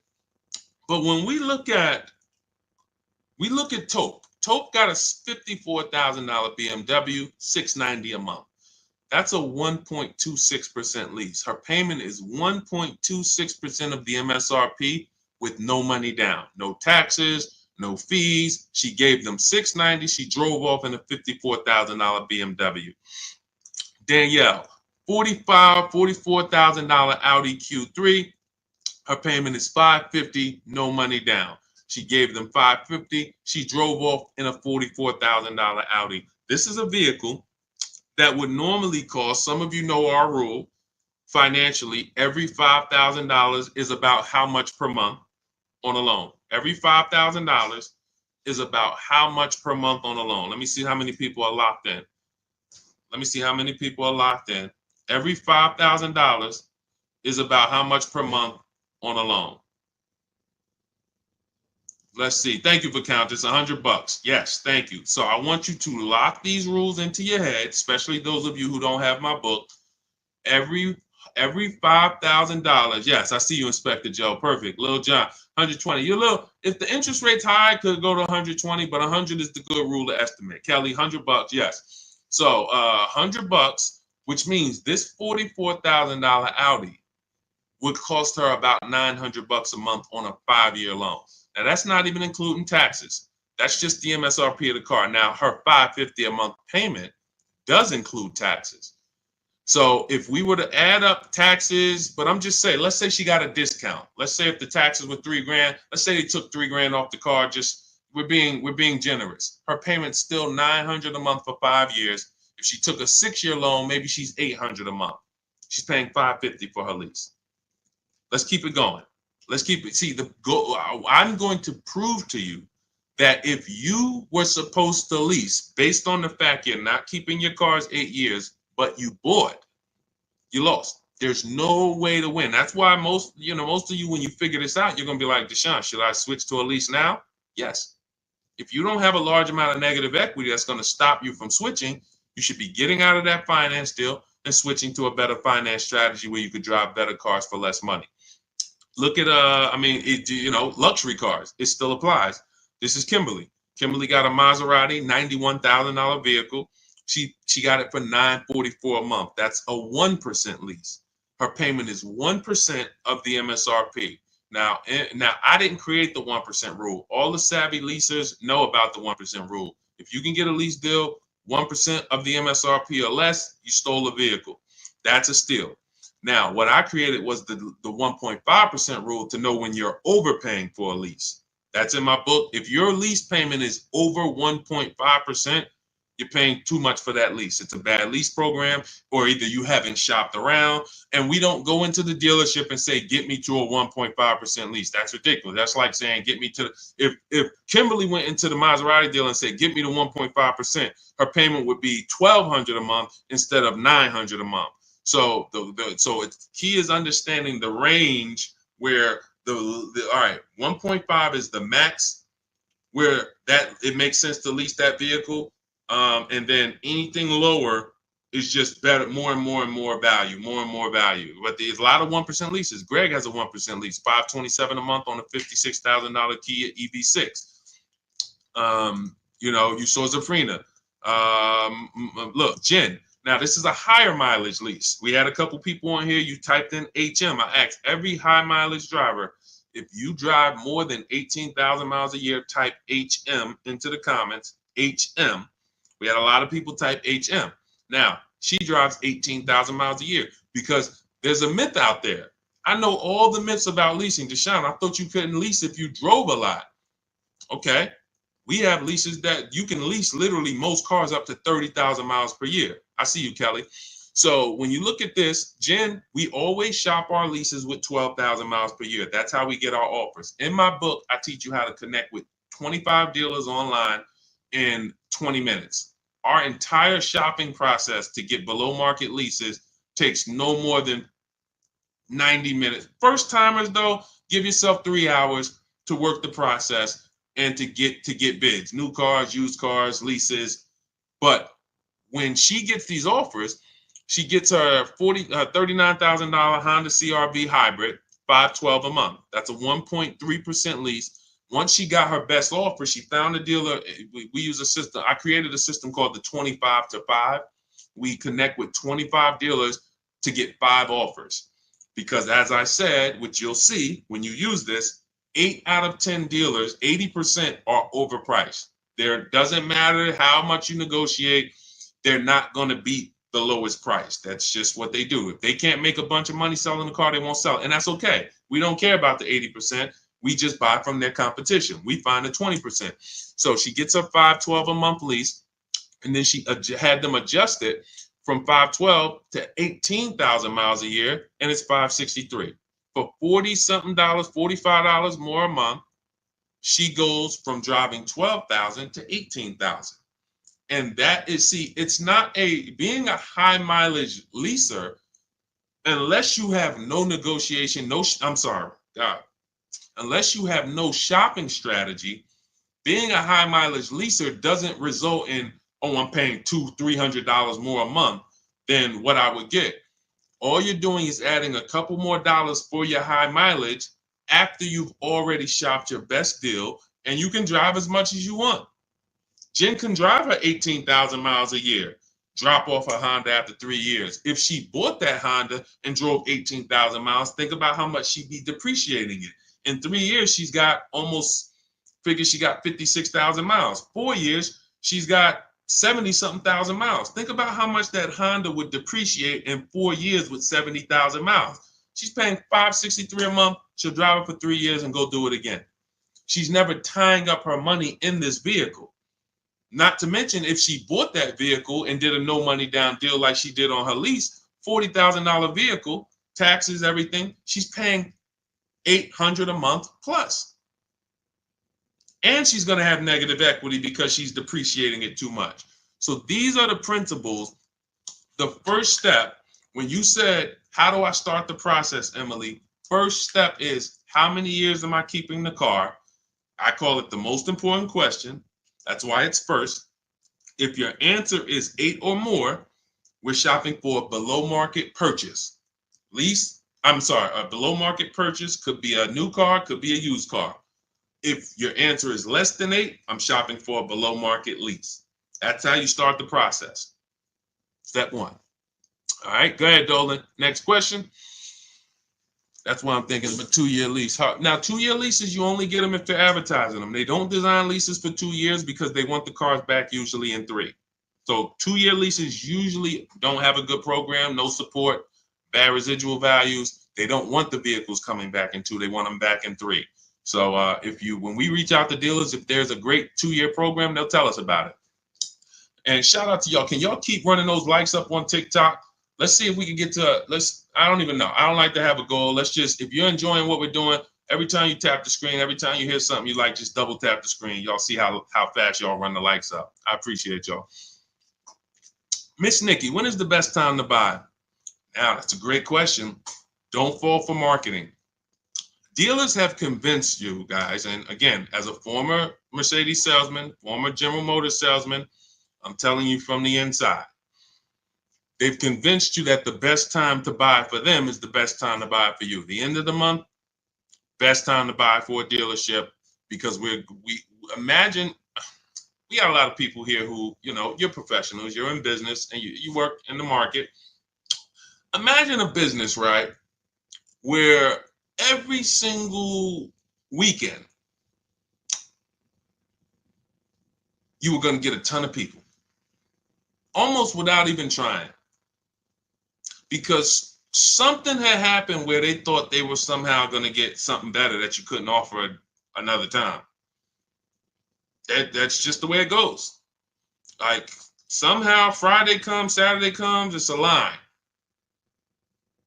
Now, hey, holiday comes, it's a line. Now, this is great for the dealership, because it's work you don't have to do. You don't have to spend a lot of money on advertising at the end of the month. You don't have to spend money on advertising when it's dead, because you're like, all right, it's nobody in the showroom. We need to get some customers in here. But Miss Nikki, when you ask the best time to buy, let me explain. I want you to lock something in your mind. What a deal is. A deal is when the dealer doesn't really want to make it. A deal is not when a dealer says, send me all your people, I'll give them the same deal. A deal is not when the dealer says, hey, we threw in the floor mats and we threw in a warranty for you. That means they had a lot of money left. A deal is when there's no money left to throw in anything. The deals that I've made that I remember that was so good for the customer, but bad for us as the dealership. Now, I don't mean bad like we lost. I mean bad like we didn't make any money. We didn't want to repeat them. And I've had to tell the customers, listen, my business runs off referrals. I would appreciate if you refer friends and family to me, but do not tell them what you're paying, because I might not be able to repeat this deal. I can't promise you that I could repeat this. We don't want to do another deal like this. We'll do the best we can for them, but we can't repeat this. That's a deal. How do we get those? Whenever you see these people that I named and you see these prices and you see these discounts, Milligan got $27,000 off, Kimberly gets $20,000 off her Maserati. Tiffany Tiffany gets a Mazda. She got $6,500 off. Look, $44,000 Mazda. She saved 15% off the car. Brand new car. Dealers don't want to make these. These are deals. This is why commercials will never be deals. I want y'all to really, really lock these things into your head, because, again, it's smoke and mirrors. It's a fun house. It's a beautiful thing if you own a car dealership. It's a great business because the market's been programmed for decades. It's a fun house. We're going to come in at the end of the month. We're going to come into that. But think about this. Let me ask you a question. Sit up, get to your keyboard. I want to hear answers. When are you more desperate to make a deal? When are you more desperate to take off money and say, look, by any means necessary, I want to sell a car? When the showroom is a zoo and there's 200 people in here and there's balloons and you just ringing the bell, man, how many cars we sold today? 28. Wow, okay. Or when there's no one in the showroom. No one in the showroom, haven't sold a car all day, it's 6 p.m. When are you more desperate? When the showroom's full or empty? Full or empty? Full or empty? Showroom's full or empty? Thank you for Countess. Empty. Empty. Thank you, Nisi. Empty. Kelly. So I can't answer your question properly, Miss Nikki, without giving you the mindset of what a deal really is. And once you see that When they tell you to come is for their benefit. Why would I give you a huge discount when there's two people behind you who want the same car? So I really didn't tell you when the best time to buy is yet, but I told you when the worst time is. It's a gamble. If you're in there and you're looking at a bunch of cars and you got people all around you, could you possibly get a desperate person? But there's no desperation vibes there. There's no desperate energy. There's no, yo, we really need to. And you know how they'll fake it. And unfortunately, and again, I don't mind telling all the dealer secrets because I don't like the industry. I don't like what the industry did. The 20%, we're the 20%. We're the honest people. We care about our customers, but we let the wolves eat the sheep. We let the wolves put grandmothers and single mothers and middle-class families into high payments that they know they couldn't have. People charging them over list price. What happened during the pandemic was criminal. $10,000, $20,000 over list price, $5,000. Those people are buried today. Some of you unfortunately were in that bit. You're buried in your car. You bought a car for 40 grand that today is worth 18. You just bought it 2 years ago and you didn't, you're buried because they overcharged people by 10, 15 grand. That was the final straw for me with what I'm going to actually not hold back from what the industry does. So so that's the worst time to buy. The best time, so you can't control when a dealer's desperate. But when you shop the way I'm telling you to shop, when you use these online processes, whether you do it my way or your way, when you're shopping this way, you want to be positioned for a deal.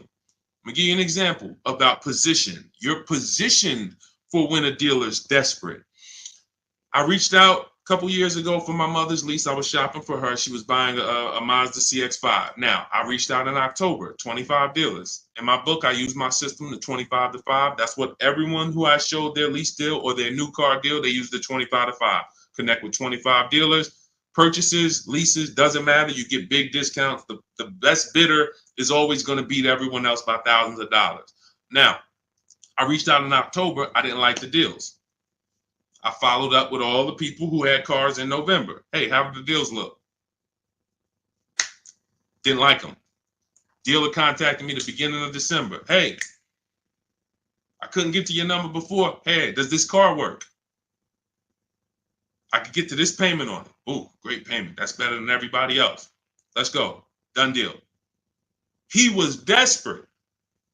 See, you don't know when a salesman's gonna go, listen, I haven't sold a car all month. It's the 8th of the month.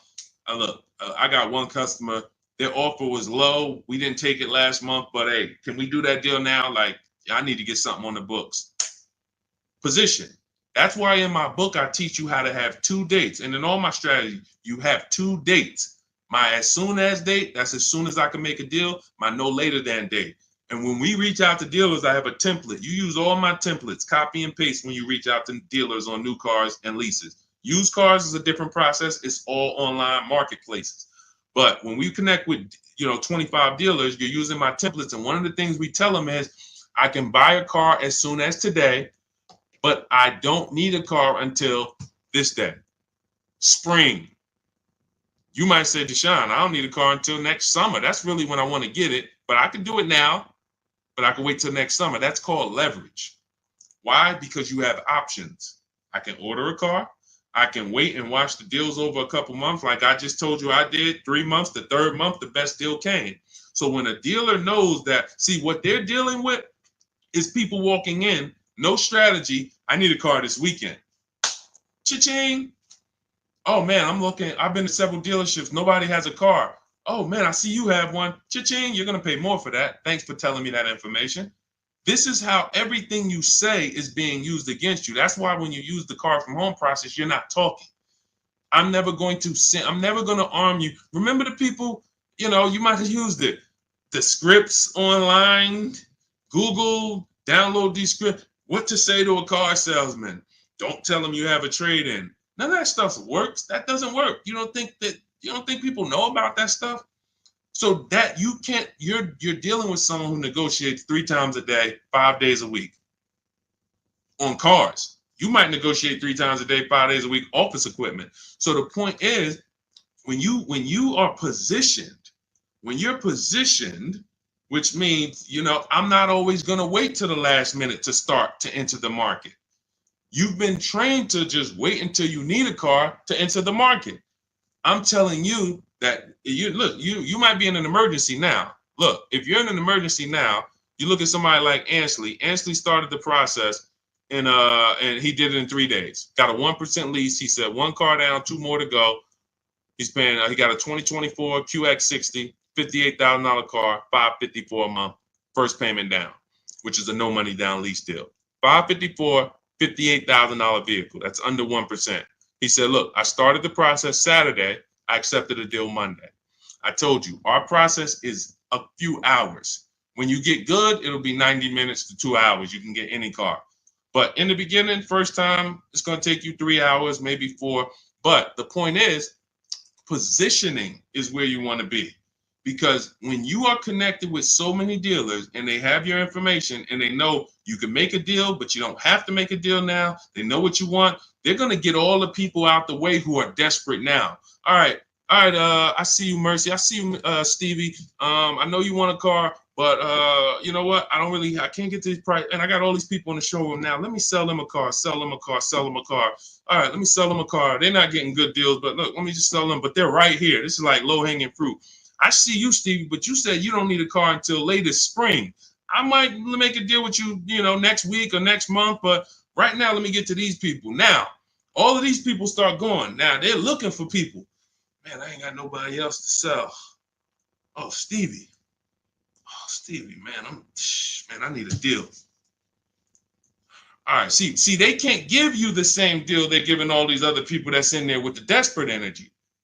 They're gonna give you the, hey, listen, Stevie, and it's not a phone call. I know I'm simulating a phone. We don't talk to dealers. We don't talk on the phone. In fact, one of the things I do when you get my book is we actually set up a shopping phone number, Google Voice, send it to voicemail, so we never talk to dealership.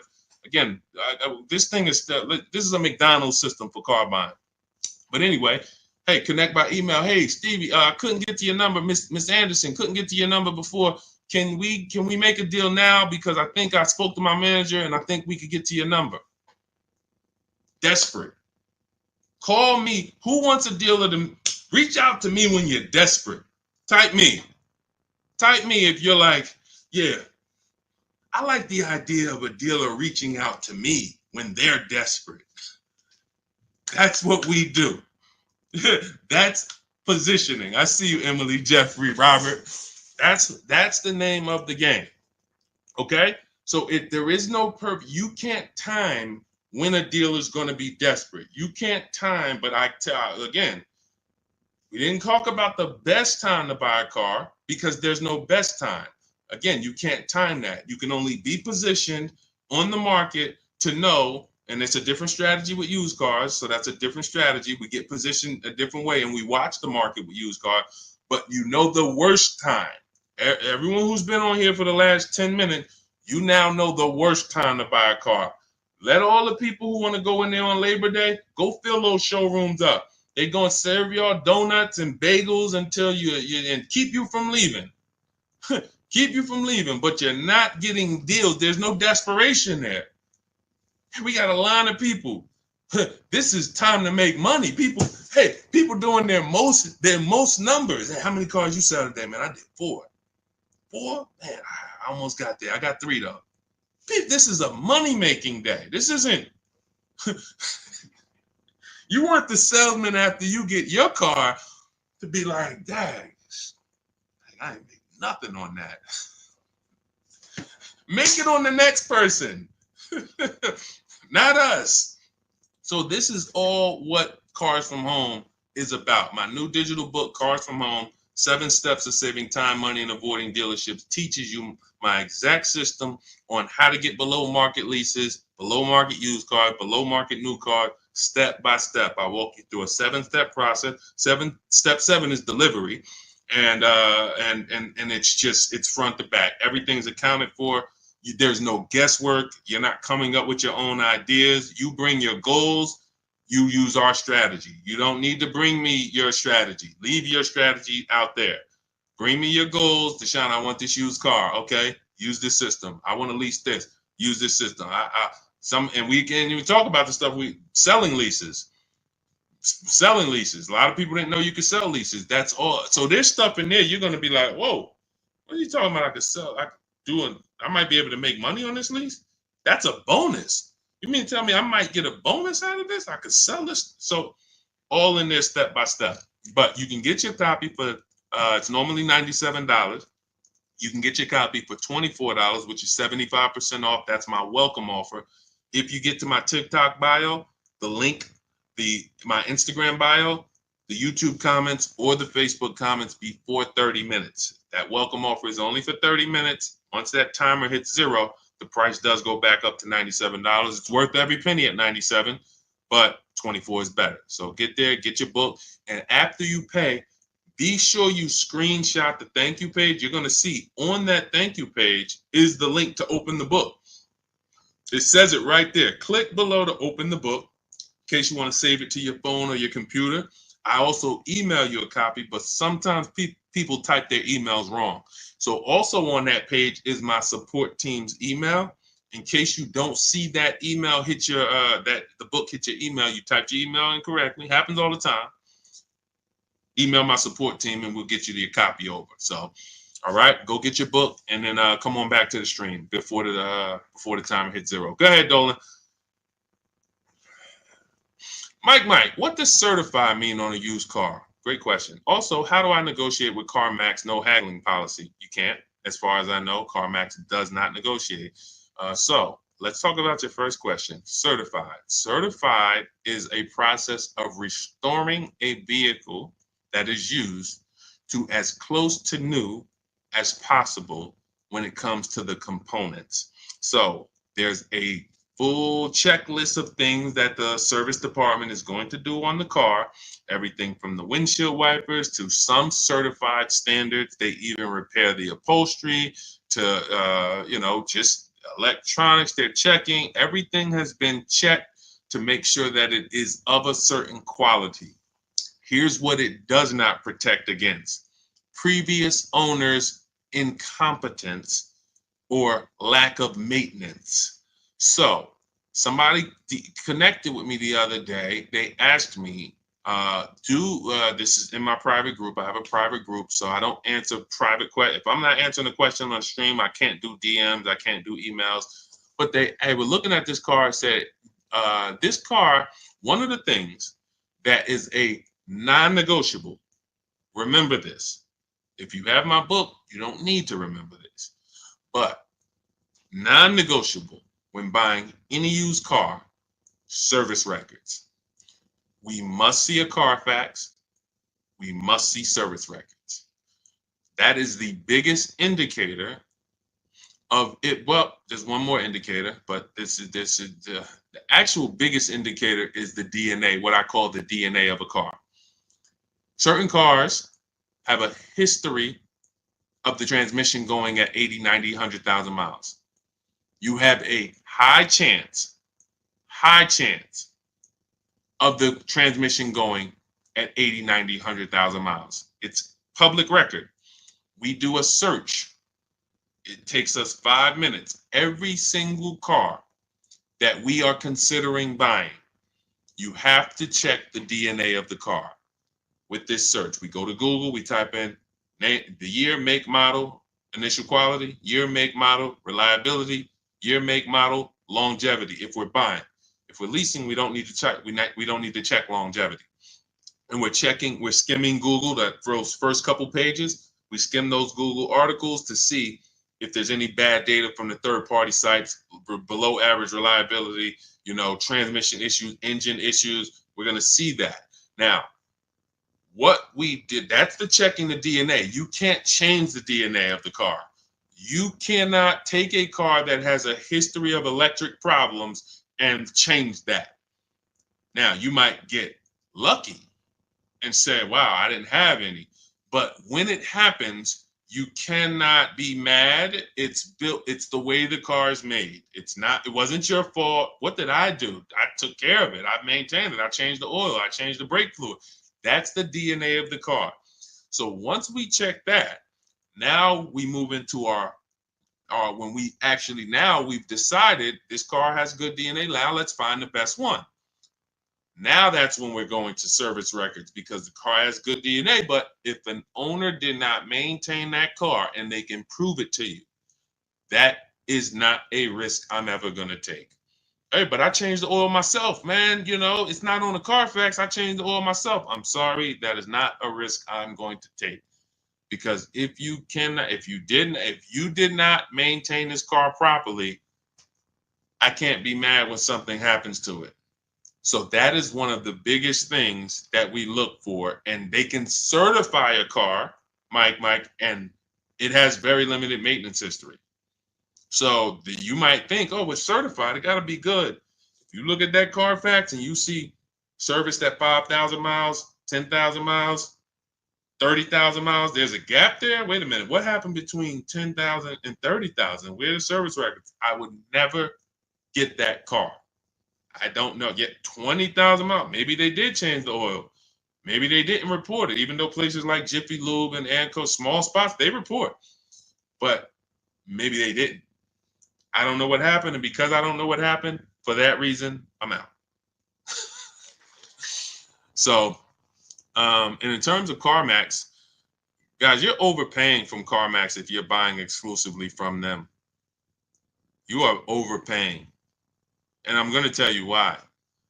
CarMax has a history, so does Carvana, of paying more money than anyone to buy their cars. That's why in 2021, I began to teach people how to do the equity assessment, where we were selling our cars to CarMax, Carvana, Kelley's Blue Book Instant dealers through Kelley's Blue Book Instant Cash Offer.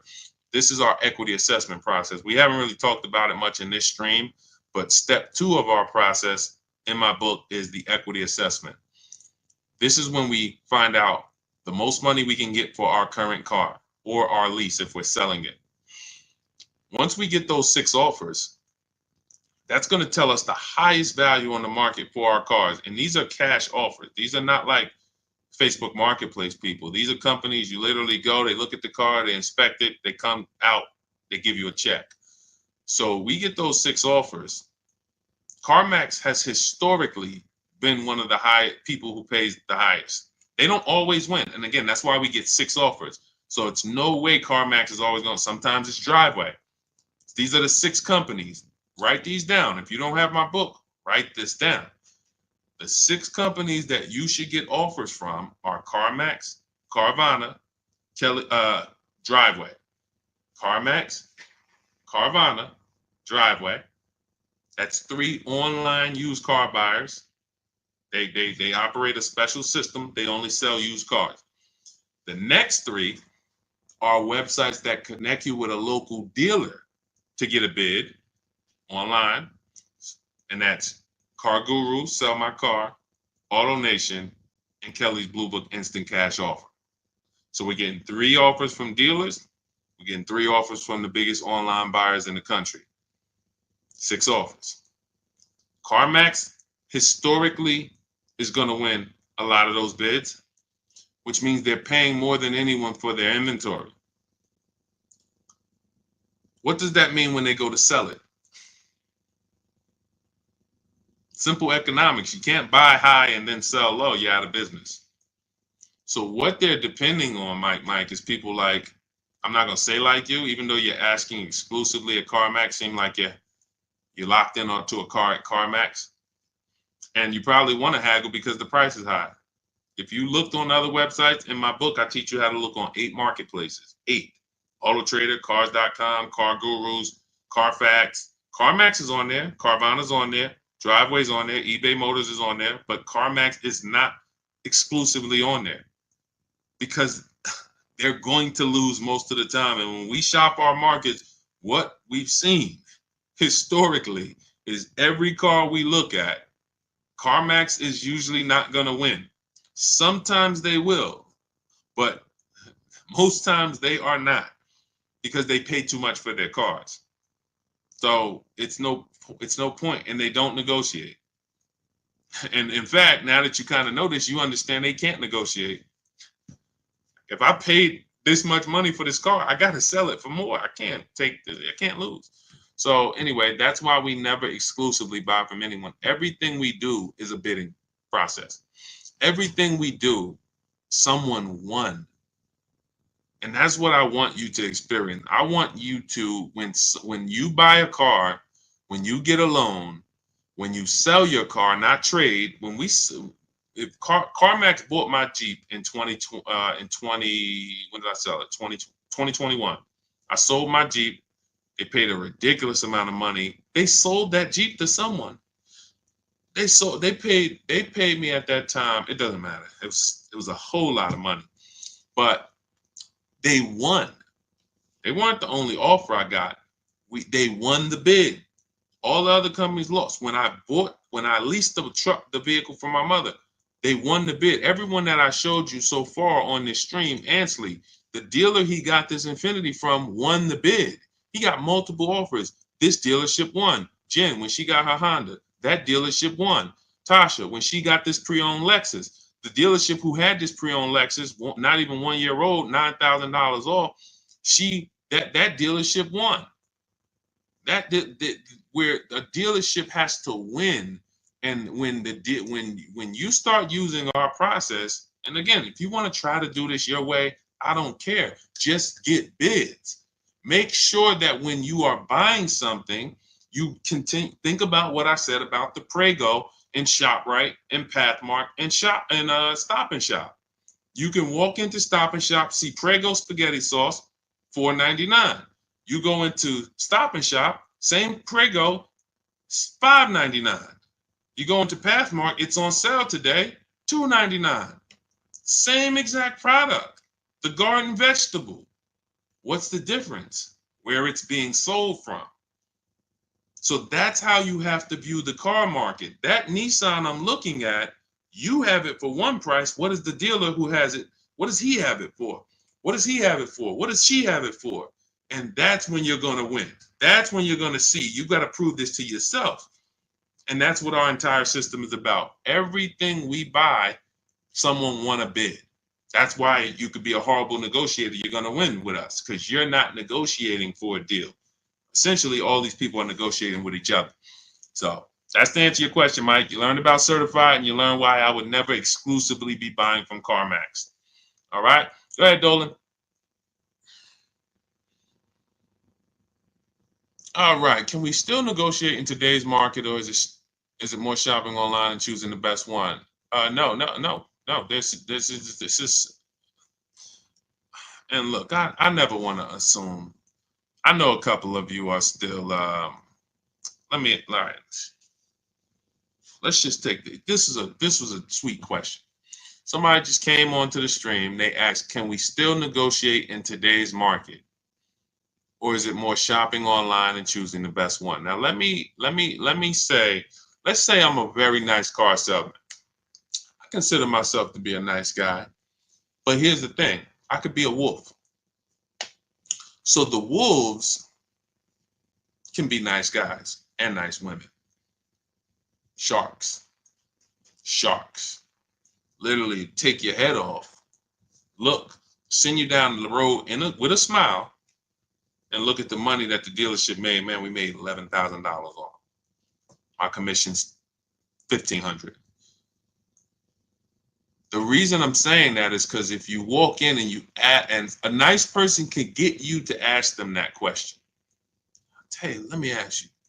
You seem like a nice guy, Deshaun. Let me ask you, man. Can we still negotiate? I've been here. I see what the market's doing. I've been here. Can we still negotiate in this market? Now, what a wolf is going to say, and quite honestly, see, because a wolf can lie. 80% of dealers, 80% of salesmen can lie with a straight face. That's why we're looking for the 20%. But you don't know who they are unless you're home. When you're talking to one, you can't say, you're a 20% dealer. That Deshaun Auto Advisor, he taught me about people like you. I can tell you, you're 20%. No, 20% win. They win. If you ask them that, they're going to say, Well, you know the inventory is limited, right?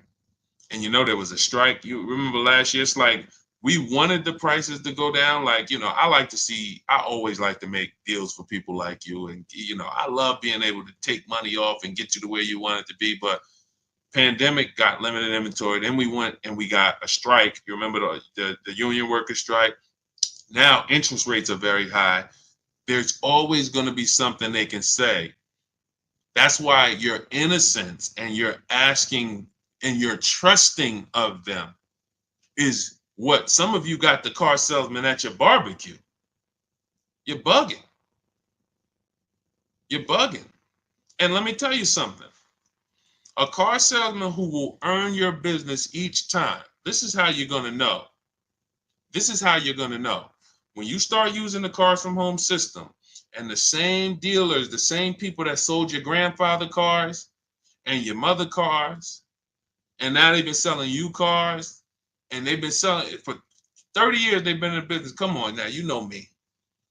When you start saying, all right, Charlie, when they see your name come through on the computer, instead of you walking in the dealership, now they're gonna get on the phone with you. They're gonna try to call you. Hey, Sue. Hey, I just saw you put in an internet inquiry for your car. What? Why didn't you just come in? Why didn't you give me a call? Well, actually, I want to do this whole thing online this time. I know we're in 2024, and I don't really love the coming in and spending. I just want to do it online. And, I'm just getting a couple offers just to make sure that the price is good. Oh, come on. So when can you, if you hear that, he's been making big money on you. He's been making big money on you. And the trust leads to you not shopping. Everyone, and lock this in. See, there's a couple things, mindset things. See, I could teach you the nuts and bolts, the how-tos. That's the simple. I need you to get the mindset first. When we talk about the things we've been discussing on this stream or more, yes, we're going nuts and bolts, but there's mindsets I want you to lock in. Worst time to buy a car. No longer am I asking the best times. I know the worst times. When we look at the competition aspect, once you start making a dealer compete who you've been buying from, you're going to see that they were making a lot of money on you, and they're going to get mad when you start making them compete.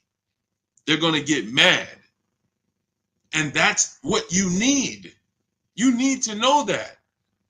Now, somebody who doesn't care about their money, hey, man, listen, man, is it really that serious? No, all right. It's only the second most expensive thing you're going to buy in your life. No, it's not that serious. It's only behind your house. Second most expensive thing, and you're gonna do it every couple years, but it's not that serious.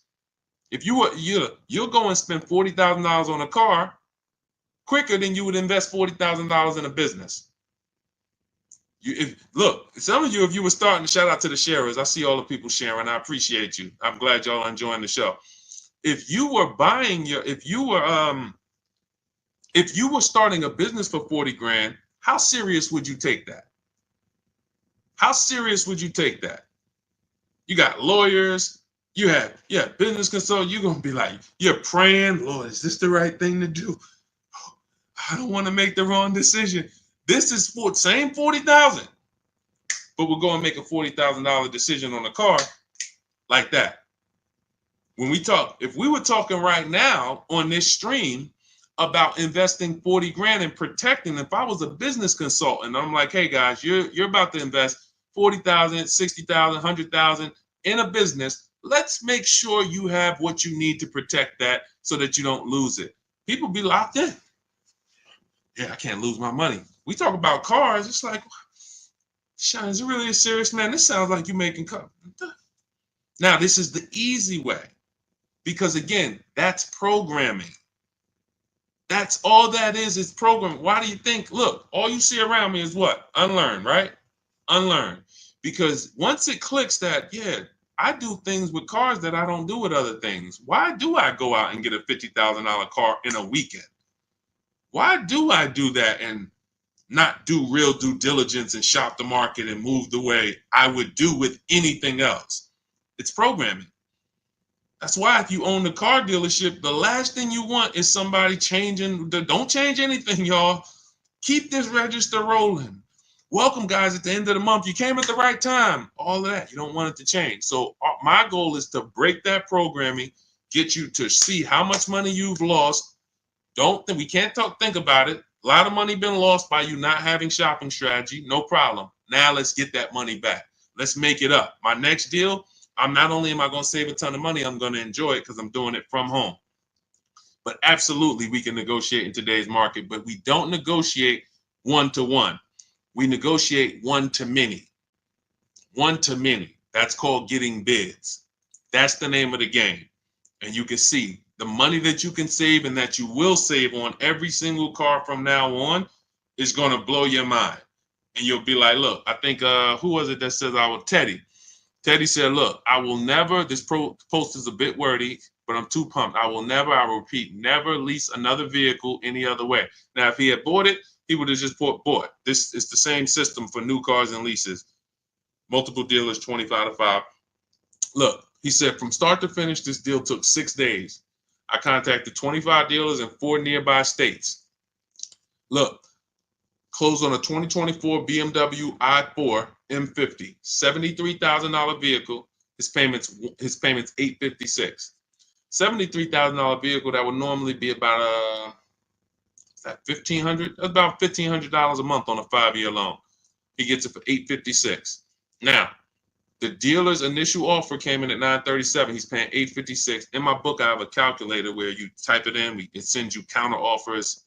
I told you, it's a McDonald's system. My book is a McDonald's system. But here's the part I want. This is the most important part of why I'm showing you this. Look, if you're on YouTube, Instagram, or Facebook, you can see this. My highest offer during this process from a different dealer was $1,123 a month. Think about the Prego, Pathmark, Stop and Shop, ShopRite. Prego spaghetti sauce there, it's $1, $2, $3 difference. Cars, $2,000 difference, $10,000 difference, $8,000 difference from store to store. But here's another thing. Look at what his closest dealer, my local dealer came in at $986. That's Charlie. That's Charlie that been buying cars from, live down the street. I'm 20 minutes away from you. What do you mean you want to shop around? Come on, how many years you been buying cars? His closest dealer, $986. If he would have went in there, he would have left $160 a month on the table. You cannot trust these people. Just get out of the emotion. Stop letting them get you emotional, talking numbers in the dealership. Use the computer. The computer is your friend. I'm going to tell you what websites to go to. Everything you need in terms of power is in your computer. This is the internet. If you can't sit at home, if I couldn't help you sit at home, have dealers bid for your business through email, and if you're shopping for a used car, going on websites and narrowing things down and then looking at the market and then pulling the original price. We haven't talked much about used cars on this stream, but pulling the original price of the car, that's step 5 in my system. You can't get a used car without knowing the original price. Let me say that. See, I'm also answering a lot of questions too. See, the reason why I do this too is because I see we'll have daggone 30 questions waiting, right? But I know as I go over some of this, people are like, oh yeah, that was my question. Oh, that was a question I was going to ask. I narrowed my search down on my used Infiniti truck. I bought it about 2 years ago. It was 3 years old when I bought it. So I use in my book for my used car strategy, you're going to follow what's called the multiple marketplace strategy.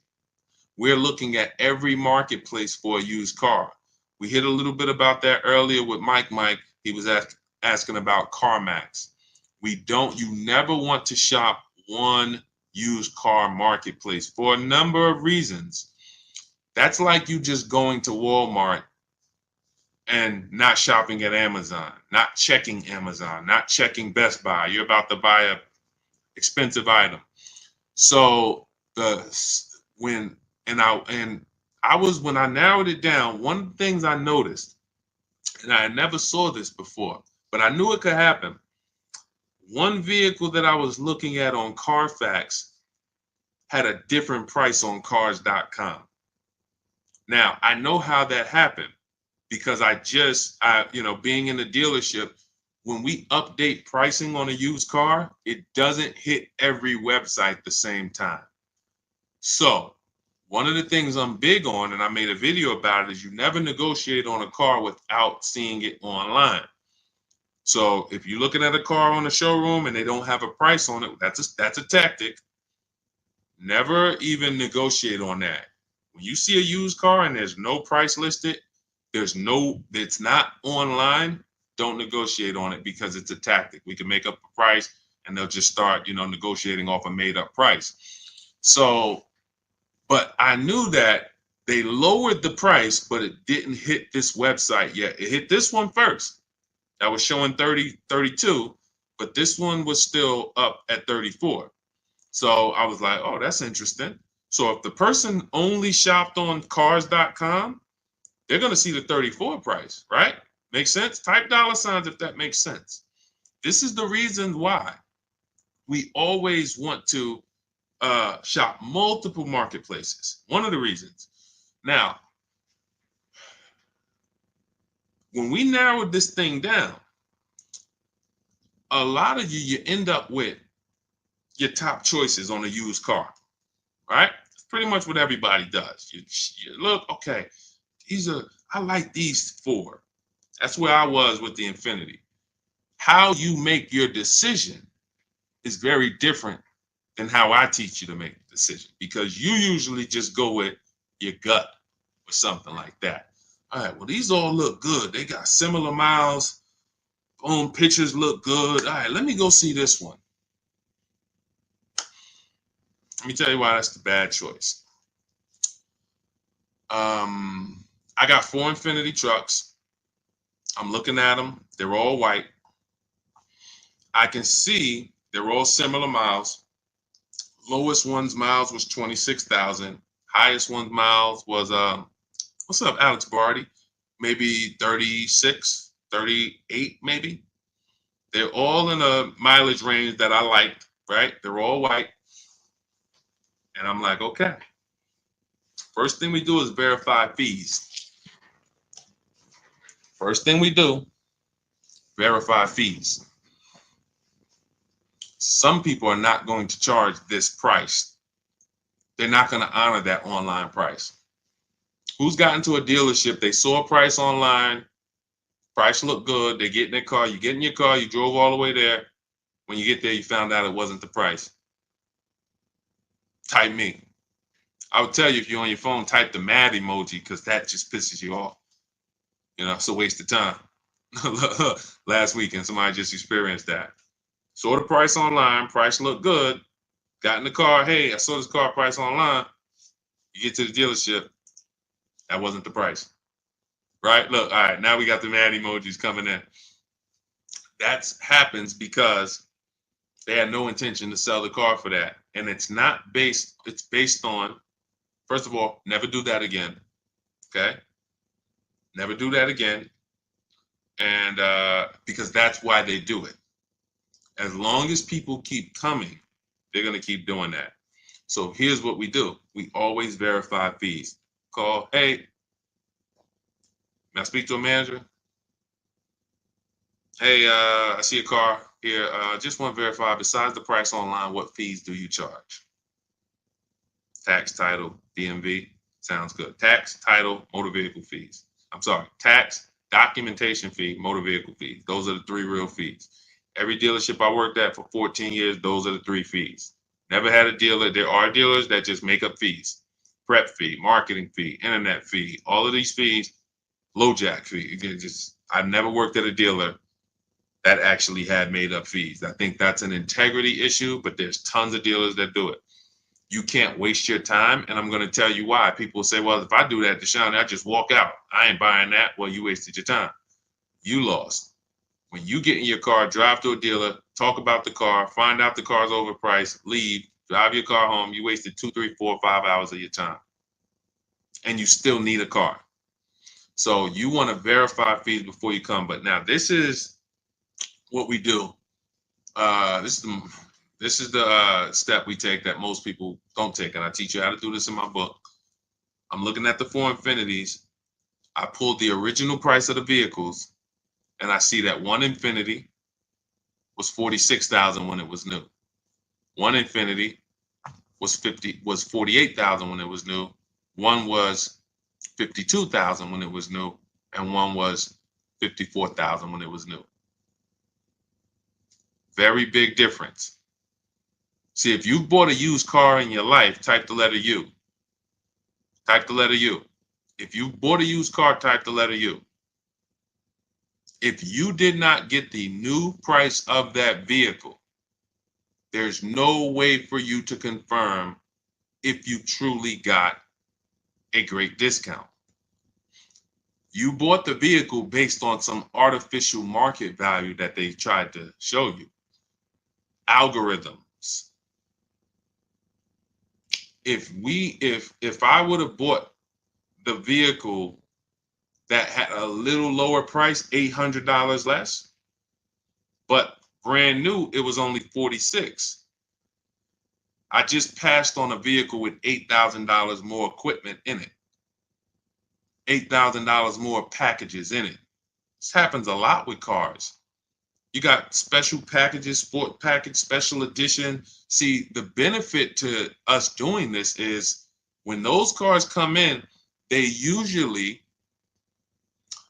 owners don't usually get the most money for them. The dealers usually pay less because you get a person who had all this nice equipment in their car. When the dealer trades it, which is why we don't trade, so much we couldn't talk about on this show. Like, we could be on here for 4 hours just and not repeat a subject. It's just, again, that's why the book is there. But anyway, but when a person gets all this fancy equipment, most times when they trade it into a dealer, the dealer's not giving them all the money based on those special packages that they got. They're paying them a little more than what the normal would pay. So when they resell it, they're selling it around the normal price, maybe a little more, but it has a lot more equipment. That's value. When I bought this Infiniti truck, it was around the same prices of those other 4, asking price, but it had a lot more equipment in it, which means it was more value for me. That's the name of the game. We never buy a used car without getting the original window sticker. So this is all in my digital book. Single pay leases. All right, let's talk about that because I don't really get that question a lot. Single pay leases are, first of all, for everybody who this is, if you're like, you've been on the stream we've been on an hour and a half almost. This is one. Look, if you're like, Deshaun, I'm not gonna remember all of this. I would like everything, the blueprint. That is my new digital book, Cars from Home. 7 steps to saving time, money, and avoiding dealerships. It's currently 5-star rated. You can Google it, type that title into Google. You will see all the reviews on goodreads.com. It's normally $97. It's a digital book, so it'll be in your inbox in 3 minutes. But if you get to my welcome offer is 75% off. It's for 30 minutes. So you can get it instead of $97, you'll pay $24. If you get to my TikTok bio, my Instagram bio, the YouTube comments or the Facebook comment, there's a link there. And then you'll click the button that says special, welcome offer on book, 75% off. As long as you get there before the timer hits 0, 30 minutes, you can get it for $24. And make sure after you get the book, you screenshot the thank you page because it has my support team's email in case you type your email wrong. But also, as soon as you get the book, you'll see a link to open the book. You might want to just save it right to your phone or your computer right then and there. But I also email you a copy of the book. But we do have people sometimes they're trying to get there before the timer goes and then they type their email wrong. So in case you don't see that book in your inbox in 10 minutes, email my support team. but get there before the 30 minutes is up, because even though the book's worth $97, I would never price a book at a price it's not worth. It's worth more than that. I could have did a $247 book. All right, my book's $247. People would know, God, that book's $247. I'm just gonna save some serious money using it, and you would be correct. But I said no, I'm gonna do $97, and then I'm gonna do a welcome offer, just because I want people to have the information. I don't want people to. I want the people to have the information. I don't want money to be a barrier. Oh, the reason I couldn't get Deshaun's book and save the money is because it's $247.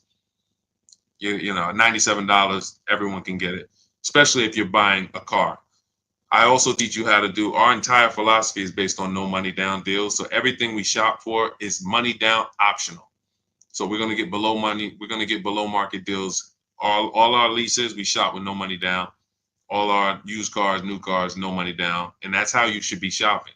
Because when you go out and you shop with payments in mind, money down, that just confuses you. You think you got a good deal, but you're really just thinking about your monthly payment. So Kelly, you asking about single pay leases. So single pay leases and multiple security deposits, this is something I call advanced leasing strategies. So when you look, it's in my book. I have a section on multiple security deposits and one pay leases. Now,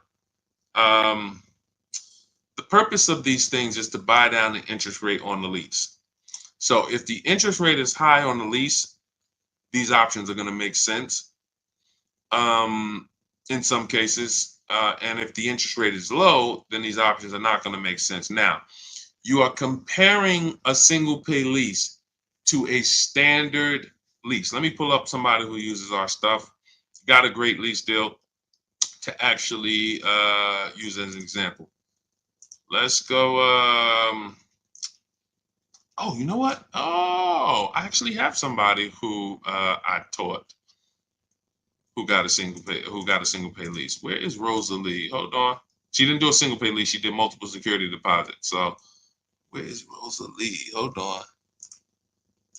Okay, because I don't get this question a lot. This question, the reason it's advanced is because everyone doesn't have the additional disposable income to support a multiple security deposit scenario or a single pay lease option. So now, Rosalie, let me read her post. 2024 Infiniti QX60, MSRP $59,975. Said reached out to several of the lowest hold on. She's so excited because Rosalie was a negotiator. So when she started using bidding, it made her life easy. She wrote this long post. Hold on. All right. Where's her payment? $592. So her payment's $592 on a $59,000 vehicle. That's a 1% lease, right? So she inquired about multiple security deposits. Multiple security deposits allowed her to, now let me do this because this is some advanced teaching. Again, this is not for everybody, but I do want people. I worked for Mercedes for years. We always had to have one pay leases and multiple security deposits ready because we had a lot of people who was considering these things. So here's how you consider it. She would be looking at her standard lease deal, $592 a month, $59,000 vehicle, one pay lease. Add up, what am I paying over 3 years? $592 a month. What am I paying over 3 years? Over 3 years, $21,000 to drive a $60,000 vehicle, not even including the taxes. This does include the taxes. $21,000 to drive a vehicle for 3 years. Now, work me up a multiple security deposit option. Multiple security deposit option, $5,400 she puts down. Monthly payment reduces to $493. Okay, so I'm going to let you hold $5,400. You are going to now use that for 3 years. I get it back at the end of the lease. This is the same thing with a one pay lease. You're paying all this money up front. They're holding that. They're going to invest it. It's their money for 3 years, but it's in the contract. It comes back to you after. Now, $493.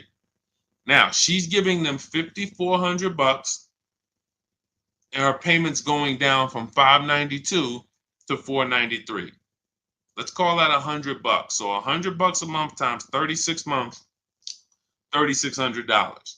So in exchange for me letting you hold $5,400, this is what I'm getting back in terms of net money. This is what I'm saving. See, because if I don't do this, now I'm paying $592 a month. $592 is more than $493. So if I let you hold this, I actually get this back. Now I have an advanced leasing calculator where, if you get my book, if you have my book, because again, these things are proprietary. Like these are our intellectual property. These are our proprietary things. These are the things my members use in Cars from Home that shop with me. I have a calculator I invented that you put the first offer in, and then you put the one pay offer in, and it tells you if it's worth doing. It tells you the return. You're comparing the return. That's all that matters. With a multiple security deposit scenario or a one pay lease, how much am I getting for letting you use my money? How much net money am I saving for letting you use my money for 3 years? And that's how you view it. Now, in some cases, it doesn't make sense. You'll see, all right, my payment's only dropping by $20 a month for letting you use almost $5,500. That doesn't make financial sense. That's how you weigh it. That's how you weigh it. Great stuff. I don't get to talk about that much, but I'm glad you asked that. So, yes, you will get that money back at the end of the lease. Absolutely. But you're comparing the return. You need to shop the original offer first and then look at what is my offer with it. Oh, you bought the book this morning. Okay, so do me a favor. Send me an email to the book, to the link you got. Do me a favor, because who will see this? If you send an email back to that book, then Sandra should see it, and just say Deshaun told me reach out for the advanced leasing calculator. Because again, I don't think I have it in my book. It's in my class. I have an online class where I teach this, but just send an email to the same email that you got the book, and I'll send you the link. And then all you do is just get your offers and then get the offers afterwards with the one pay lease, and then just put them into the calculator, and then it'll tell you if it makes sense to do. Okay, a lot of stuff that I've made, I just wait till y'all see what's coming. Anyway, the people who are with me early, you understand, you'll know early, but Cars from Home software will be launched very soon. We built 7, in my book, I have 5 calculators that we built. Like, I can't even sit here. These are calculators that you'll be like, yo, the perfect budget calculator. I don't see this on Google. It's not on Google. We invented it. The counter offer calculator for purchases. We invented it. The true value calculator. You put the original price of the MSRP of the used car and then the asking price, and you compare it. That's the true value discount. That's how we shop used cars. So I can't tell you everything that's in the book. It's like, I could tell you, like, I told you, like 20, 30, 40%. You'll see it and be like, wow, it's like, there's tons of surprises in here. I'll link you to videos to watch this. Anyway, this has been one of our longer streams, but I think it was good. Everyone who, you enjoyed it, I'm glad you were here. I'm glad. I hope you got, if you were locked in, you got value, because we went over so much. But a big part of why we have to do things this way, in my book, I have different paths. We're talking to different, you have a different profile than everyone else on here. You're leasing right now. That's a different profile than the person who's purchasing. That's a different profile than the person who's purchasing and needs to replace their old car. That's a different profile than the person who's purchasing and they're a high mileage driver. That's a different profile than the person who wants to pay cash. So my book is set up in a way where it's paths for each person. If you're leasing, you're not reading about pre-owned cars. That's just going to confuse you. So you pressed it. It keeps you on a path. You're on a certain path. But we're answering questions based on everyone. It's not just you. 20 other people in different scenarios. So that's the reason why one size fits all car buying advice will never work. All of y'all should be doing this. You'll very rarely hear me say that. I'll give you a whole principle. Hey, all of you should be asking yourself how many years I'm keeping the car so you can determine if I buy or lease.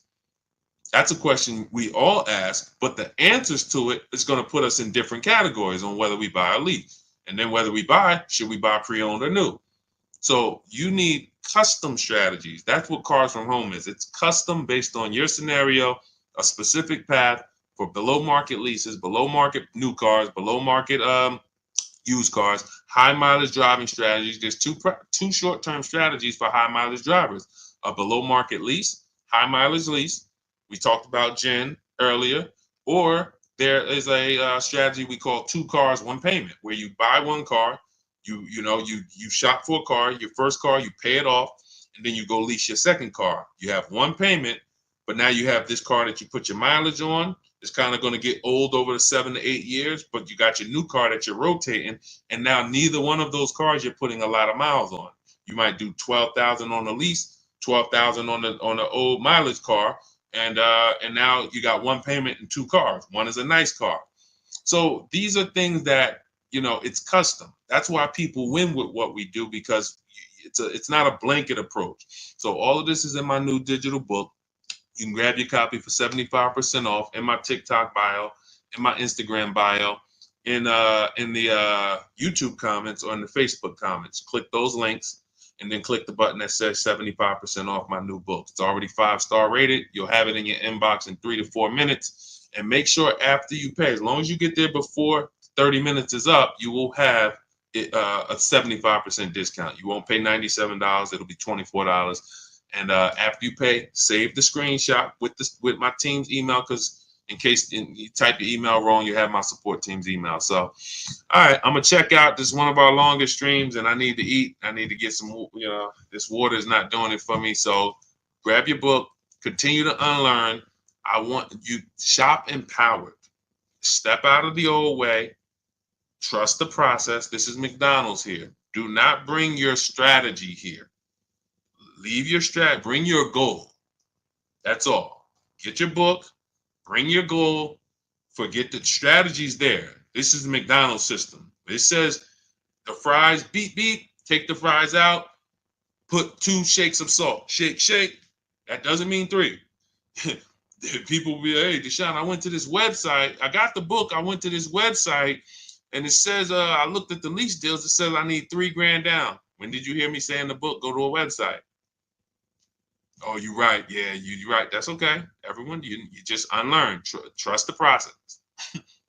You're bringing your old over here. You can't mix old with new. You can't mix. Look, Jesus said you can't put old. You can't put old. Old wine. What did he say? New wine and old wine skins. Don't mix. So when you come to our way, leave everything you learned about shopping at the door. Trust our process. Success is guaranteed. So thanks for chiming in. I'll see y'all on the next stream. God bless you.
Welcome to Car Shopping Questions and Answers. I'm your host.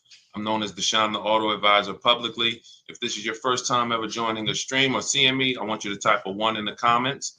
Welcome to the first time people. Welcome to the first time people. I always like to acknowledge the first time people and let you know what we do here. All we do is focus on teaching you insider strategies to pay less for cars than everyone else is paying. Most people are overpaying for their cars right now. They don't know it, but they're going to complain to you about it. They're going to say, oh, everything's high. Or, oh, man, there's no car deals out here. They're broadcasting this stuff. But we've been getting great car deals. I've been getting them since, I'm from the car business, but I've been helping people get great car deals since 2021. Through the pandemic, there's always a below market. And that's what you have to realize. I don't care what the market's doing. When the market's high, there's a below market price. Market comes down, there's a below market price. There's three prices that you can pay for any car. Any car you choose, there's three prices. Market value, that's what most people are paying, and that's what people negotiate. Negotiators pay market value. They'll drive down trying to fill for the bottom and try to get the best deal. But then the people who can't negotiate, they pay above market value. They'll pay $3, $4, $10,000 over market value because they think I guess that's what this is my only option. But paying below market value and guaranteeing that you're paying below market value is reserved for the people who get bids. What does that mean? You make dealers compete. When you make dealers compete, you start buying cars like you buy everything else in life. Everything you do in life, most of it, you're actually making people compete for your business. When you go into the grocery store, you don't just walk in and pick up one spaghetti sauce. You look around. You're looking at all the brands. You're looking at all the prices. You do it in a split second. If you needed a television, you don't just walk into Best Buy and pick up the first 80-inch television set you see. You look at Best Buy, Walmart, Amazon. You're looking at tons of sellers in minutes. That's what we do with cars here at Cars from Home. Everything we do is about competition and driving down prices through competition. So this entire show is going to be sponsored by my new digital book. It's called Cars from Home, 7 Steps to Saving Time, Money, and Avoiding Dealerships. You can get a copy as part of my welcome offer to you for 75% off. The book's normally $97. It's worth every penny. You can Google it. It's 5 stars.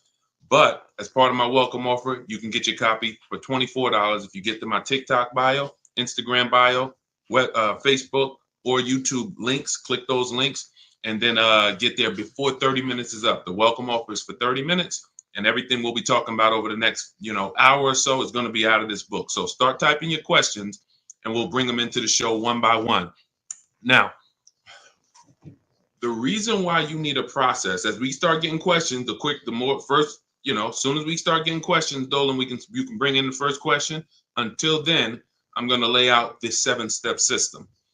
The reason why a system is important is because if you don't know where you're at in the process, you're going to be doing things later that you should have done earlier. Give you an example.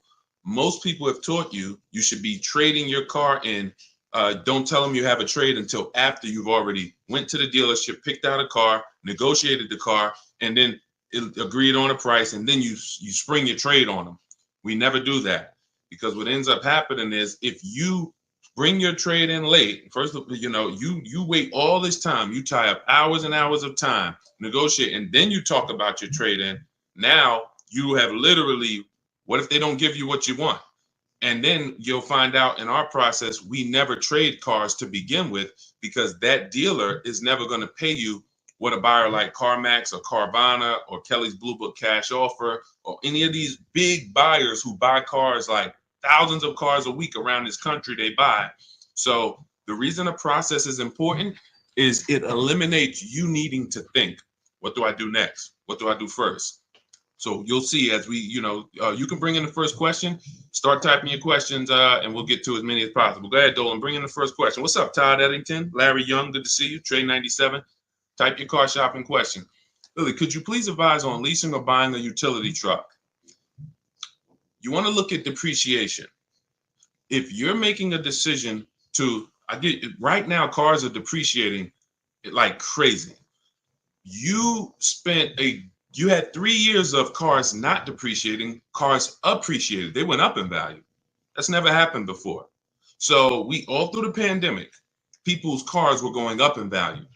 That's why you could buy a car in 2019, sell it in 2021, get all your money back. That's a once in a lifetime deal. Chip shortage. Some of you were in the market at that particular time. It hasn't happened ever. I've been in the car business since 2006. Never saw anything like it. But once I started seeing it, I started telling people, and you see some of my biggest videos on TikTok, 3 million views, 7 million views, 4 million views, was teaching people how to cash out.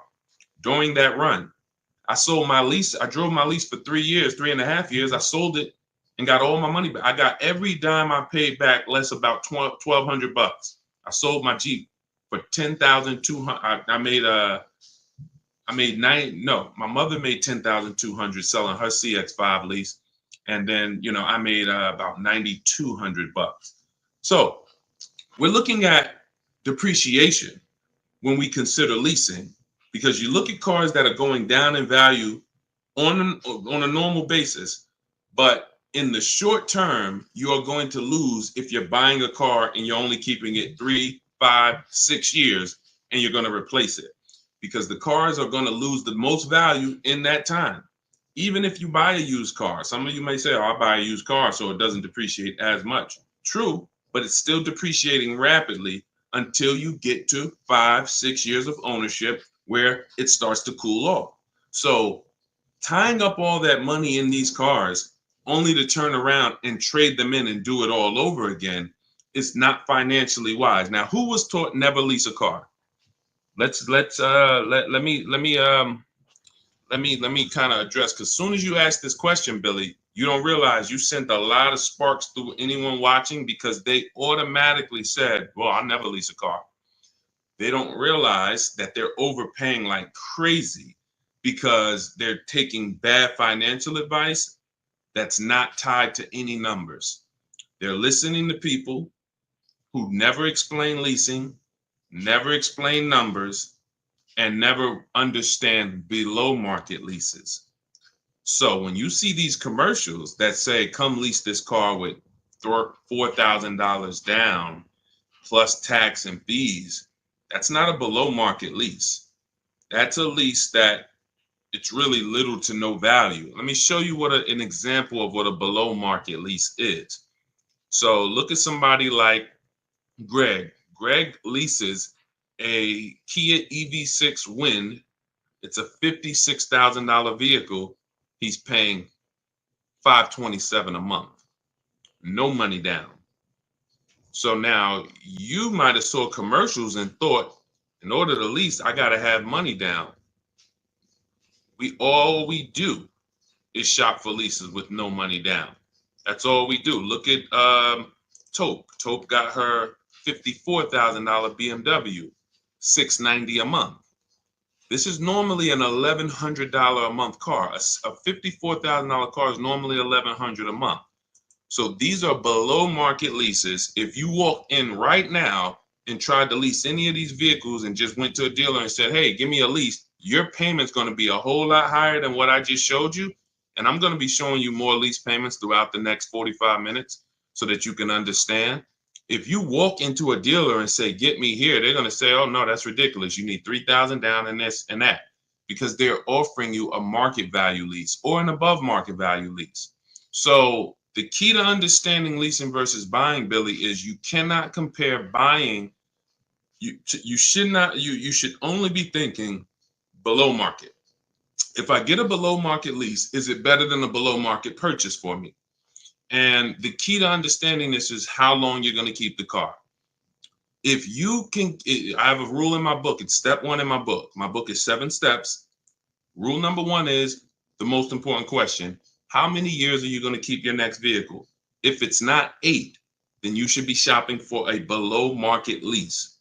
It's not even a question, because you're going to pay thousands more than a person who's getting a below market lease over an 8-year period. Now, if you keep your car at least 8 years, you can start to win. But if you're keeping it less than that, a person who's getting below market leases is blowing you away. I leased my first car when I was 22. I went to work for GM, $256 a month, Pontiac G6. My second lease was on an Infiniti G25, 320. I want to say it was 320 something a month. It was 2012, so I don't remember it exactly. But then I leased an Infiniti Q50. As soon as it came out, the Q50, beautiful car, 2014. I got it for my wife. It was $340 a month. I want to say around $340. This was a $43,000 vehicle, 44.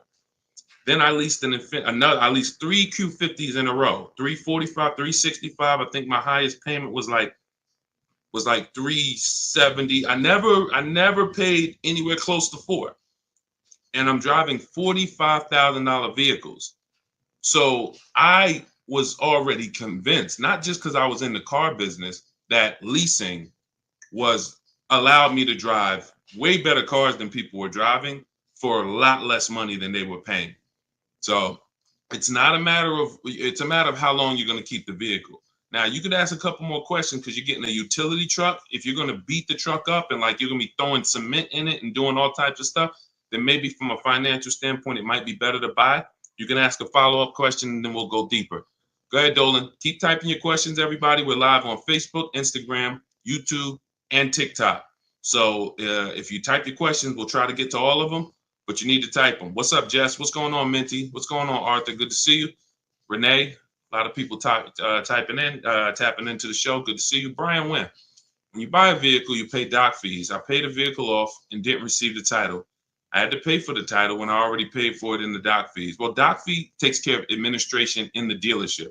It has nothing to do with motor vehicle fees. Your motor vehicle fees is what you paid, which would be your registration, your license plate, and your title should be included in that. Usually the only time you're paying a title fee to get the title is if the title was lost. If the title wasn't misplaced, then I can't understand that. You would normally just, because the bank holds the title. So it's literally the bank holds the title. You might get, depending on your state, you might get a copy of the title with a lien holder on it. But the minute the bank's paid off, you get a release letter. The bank should send the title to you, and they shouldn't be charging you for that. So but listen, banks are not your friends. You know, you're too trusting. I've been in the business long enough to not trust car dealers. I've worked next to wolves and sharks. The problem is you trust car salesmen and banks. You think they're your friends. Yeah, I was at the gym the other day. Hey, I went to my Lexus dealer. A guy that sees me all the time. He knows me from, social media, but he also knows we work out together. And he was like, yeah, I went to my Lexus dealer. I said, you own a Lexus dealer? He said, what you mean? I said, you said you went to your Lexus dealer. Oh, no. Oh, no. I went to the one I bought the car from. That's what they want you to think. Come on in thinking this is your Lexus dealer. Come on, we're your friends. These people are not your friends. So we trust but verify. But I don't know why they charge you for the title. I've never had. I can't give you an answer for that. And you already paid for it. So go ahead, Dolan. See if we got any more. Oh, they said it's a digital title. Okay. Well, you're gonna have to. You know what, Dolan? Hit me in the chat, Dolan. And if you need anything, if you ever hit me in the chat, Dolan, because I see we got a lot of people on, but we don't have a lot of questions coming in. So, I can't look. I can volunteer. Look, here's one thing I can say about what I do here. You don't know what you're doing wrong. And I think that's why when we come on here, what I try to let you know, like I do a class, I stopped doing it, but I did it for 3 years, called Everything You're Doing Wrong, Buying, Selling, and Leasing Cars. We put over 30, we had to put about 30,000 people through that class in 3 years. And they came and they found out every mistake they were doing wrong, and they were just blown. By the end of the class, they were blown away. See, I'm just realizing this as I'm on this stream. You don't know what questions you should be asking. In fact, my first book, you can Google it to this day. It's not available, but it's called The 52 Car Buying Questions Smart People Don't Ask That Cost Them Thousands. To this day, that book has hundreds of 5-star reviews, because I'm sitting up here and I'm saying to myself, and this is something that, I'm going to talk about with my team. People don't know what they should be asking. That's why I typically come and I just start teaching and telling you, this is a mistake. This is a mistake. You know what? Why don't we do that? Let's do that. Let me pull up this. Let's do something a little different, because I realized that years ago. That's why I wrote the book. Let me see. Hold on one second. We're going to do something a little different today. And Dolan, if you do get questions, we'll get them in, because I know we're on 4 platforms. But let's do something a little different here with this. Okay. We'll go to some slides here. All right. Check this out. All right, give me a second. But those of you who are tuned in today, you're gonna get a little treat. You're gonna get a little treat. Let's see. Everybody who's gonna spend some time with us, I want you to start lighting up the screen, lighting up the likes, hit the like button, share button. This is a class. We're getting ready to do something. All right, Dolan doesn't even know we're about to do this, but let's do this like this. Check this out. All right, this is the class that over 30,000 people went through, and we can do it like this. I actually want to start. This is everything you're doing wrong: buying, selling, and leasing cars. And let's go. Gift. Nope, the old version. Wait, be patient. Patience is a virtue. Because I updated this class several times. But hold on, just give me 1 second.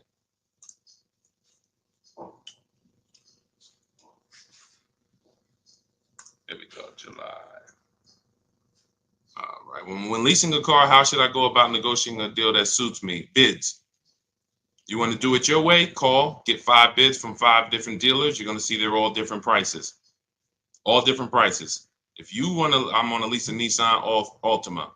You talk to 5 dealers. You want to do it your way. You want to talk to people, call 5 dealers, get 5 different prices.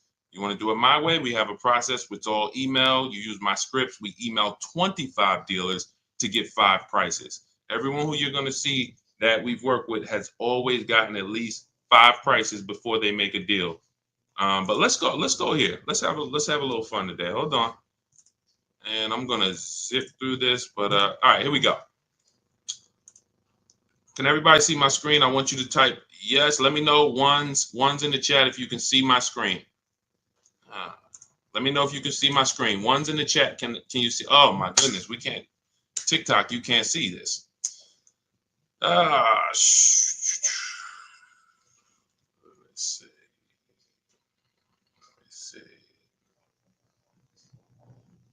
Let me see. Hold on.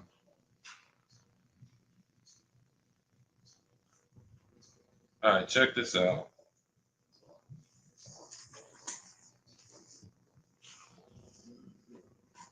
Because we do these lives a lot, and I need a. We got to change the flavor a little bit.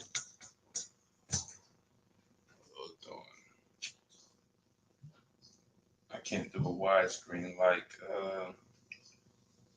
I'm trying to give you guys the experience, but hold on, Miss Lanice. I know I need a.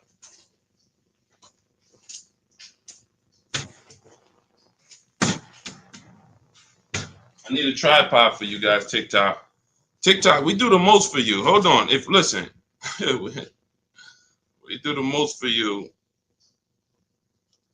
Hang on, Dolan. We're gonna switch this up. I know we didn't plan this, but because people don't know what questions they need to be asking, we're gonna do something a little different.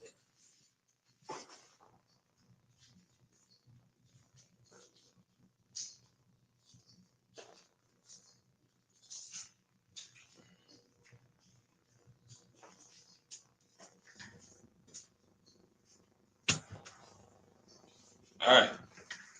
Those who want to learn, stay on the line. If you're impatient, you can jump off. I'm not here to twist anybody's arm to stay with us. I don't care if it's 5 people that stay on. The 5 people will get a treat.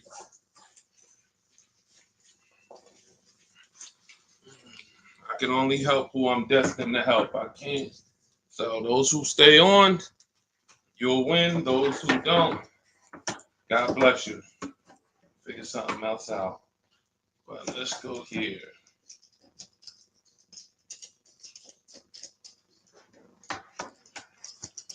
Now, this will not be a live that we ever repeat, most likely. Hey,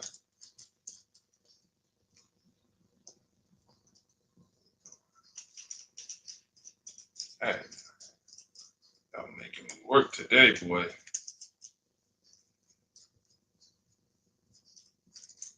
All right. Get all of this set up.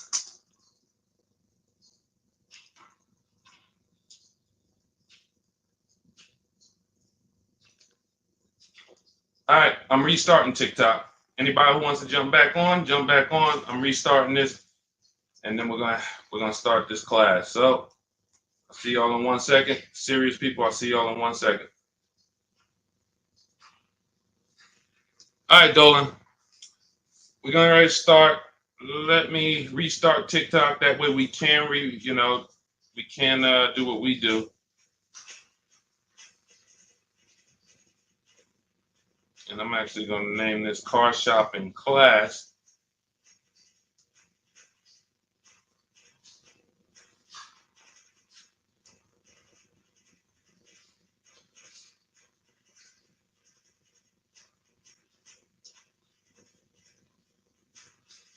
Okay.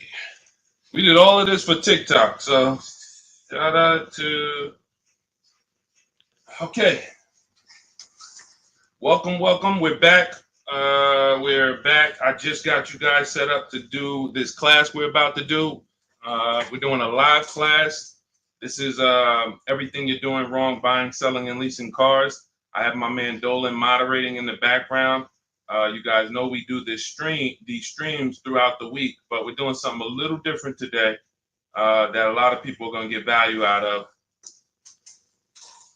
And let me just give you guys, there you go. So TikTok can see. Now let's start. Okay, so everybody share this with your friend. You are going to want to share this with your friend. Tag your best friend in here. Let's get this going. So everything you're doing wrong buying, selling, leasing cars. This is based on my experience in the car business since 2006. We don't need to do a check-in. Let's just get right to it. We're not going to discuss Turo, rideshare, any of that right now. I just want to give you the mistakes you're making. We're about to go over a lot of mistakes that people that you don't know you're making. Okay, so let's get to mistake number one. Straight up. Oh, this is just a little bit about me. Some of you may not know. I spent 14 years in the car business with Mercedes. I made, good amount of money, six-figure car salesman. I'm not the pub. And without me being in the car business, I would be just like you guys, paying more than market value, not knowing how to get great deals. This was old. At that point, I think we had about 1.7 million followers. Now we're up to 2.3 million. Just a bunch of people that we've helped, little bit bunch of people we helped. But let's get to the first mistake. First mistake is you don't understand when to buy and when to lease. I want to play a game with you guys called Who's Winning. You're about to learn the 8-year rule. The 8-year rule exercise, it's very simple. Now, I need you to stay next to your keyboard. Everybody who's ready to play this is a financial literacy game that you'll never forget. I want you to type 1. Just type a 1. Type a 1. Type a 1. Shout out to, let me see the engaged people. Type a 1. Type a 1. Type a 1. All right. Stay next to your keyboard. This is going to be a dialogue. You're going to get the most out of what we're about to do. Dialoguing. All right. All right. I see you, Mike Ferguson. Good to see you. Good to see you. All right. So now let's take this scenario right here. Now we're comparing two deals. We're comparing we're comparing a lease and a buy.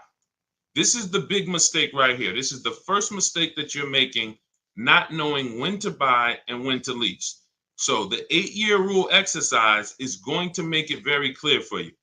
Right here, we have a leaser. Right here, we have a buyer. The exact same vehicle. They're both getting a 2024 Jeep Grand Cherokee. Let's say the MSRP is $40,000, $3,000 in taxes and fees. The leaser gets a $500 a month, no money down lease, which we do all the time. We showed you a little bit of that earlier in this show. We'll show you a lot more. The buyer, the same exact car on a 6-year loan with a low interest rate, which no one is getting right now, is paying $675 a month. Who's winning? Lease or buy? Type L or B. In this scenario, so far, this buyer did a no money down deal, 3.99 loan. They're paying $675. The leaser's paying $500. Who's winning? L or B? L or B? Come on, I need y'all typing fast. Let's go. Come on, I need y'all typing fast. Thank you, Desmond. Okay, I see you. No, Ami, how's the B winning? Ami, how's the B winning? These people are driving the exact same car, but the leaser is paying $175 per month less. Who's winning? See, this is and again, those of you who are typing B, I really need you to sit up. I really need you to sit up. Two people. One person is driving. These are the exact same cars. Both you're two people in the dealership at the same exact time. They drive off in the exact same car.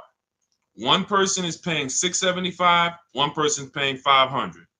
All right, I see a bunch of L. Thank you, Gretchen. Thank you, C. Harris. All right, thank you, Lenise. Okay, lease. Now, so far, leaser's winning. Now, let's continue. 3 years later, the buyer wants to trade in. This is for you guys who you buy your cars. 3 years down the road, you want to turn around and trade them in. This is the scenario. We're going down the road. Remember, this is the 8-year rule exercise. I'm showing you that one of the mistakes you make is you don't know when to buy and when to lease. No, it doesn't depend on when. Eric, we haven't gotten there yet. It doesn't depend on how many miles you drive. We are simply talking about two people who drive off the dealership in a car, the same car, and one person is paying $175 a month less than them. You're overthinking. That's it. Well, we'll get to mileage. We'll get there, but let's lock in. 3 years down the road, the buyer wants to replace their car. Now, based on this loan that I just laid out for you guys, based on this 6-year loan with a low interest rate that no one is getting, not many people are paying $399. This is the scenario.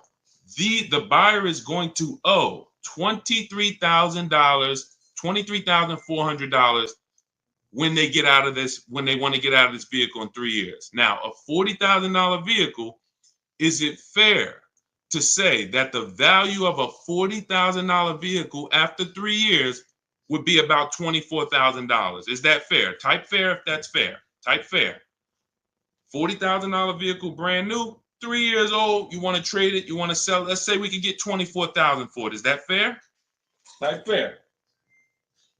Type fair. Let's go. Shout out to the people. I see you. Thank you, Lonnie. Thank y'all for hitting those likes on TikTok. Thank y'all for running those likes up. Now, so the buyer wants to get out. Now, if the buyer wants to get out, you have $24,000. Listen, the buyer owes $23,400. Their car's only worth $24,000. How much are they making? Look how much the buyer paid. The lease person is $175 per month richer. If you were the leaser, you're $175 per month richer, $2,100 a year richer than the person who bought. Look, so now in this same scenario, this is what the buyer needs to catch up. The buyer must make $6,300 to be able to break even to what the lease person paid. If the buyer does not make $6,300, they overpaid, they paid more than the leaser. But in this scenario, we just all agreed that a fair market value for that car would be $24,000. The buyer's only going to make $600 when they sell the car. And this is why you go to trade your car in 3-4 years, you're never happy with what they're giving you. You're never happy. Oh, my car's only worth that, because you know you paid all of this money. So in this scenario, who won so far? B or L, the buyer or leaser? After 3 years, who's won? Buyer or leaser? B or L? Come on, I need y'all to treat me. See, when we did this class, we do these classes, people engage. We get people engaged. I know it's probably, depending on what time it is, you might like Deshaun. I didn't know I was about to do a car buying class. Well, you're doing one. So let's lock in so that you can protect your money, because it's a lot of people out here that want to take your money, and we want to make sure that that money stays in your bank account. Okay, so far, 3 years down the road, leaser's winning. Everybody's typing L. We can see the lease is winning. So now, what if the buyer had an accident? If the buyer had an accident, is that car worth $24,000? When they go to replace it in 3 years, is that car worth $24,000? No. They'd be lucky if they get $21,500.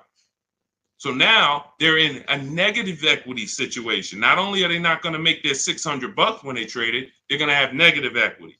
So if a buyer wants a new car, they have to pay the difference or carry that $1,900 negative equity over to their next car, which is what a lot of people do. A lot of people will literally keep rolling negative equity from one car to the next car, negative equity from one car to the next car. This is why I can help you get out of negative equity. But if you don't understand the cause, you're going to always be in negative equity. The cause is you should be leasing, but you continue to buy. So every time you take a negative equity situation, look at this line. You are literally paying for your old car in your new car. That's the formula for negative equity. You buy cars and you trade them in. Now, let's say the buyer says, nah, I don't want to, I'm going to just keep my car a little longer. Now, after 3 years, check this out. The leaser upgrades. The leaser upgrades, goes get the 2027 version. Full warranty, $500 per month. Leasing, see, the thing about leasing, I told y'all what I paid for my Infinities. I laid out my Infinity leases that I got from 2012 to 2018. I got 3 vehicles. The payments didn't change much. The payments changed about $40 from the first one to the last one I got. Leasing is going to be about the same because below market deals continue to be about the same. So the person who's leasing, they're going to upgrade. Right when their warranty was about to expire, they go to upgrade. Now look at the buyer. The buyer, 3 more years of payments at $675. The vehicle is 3 years old.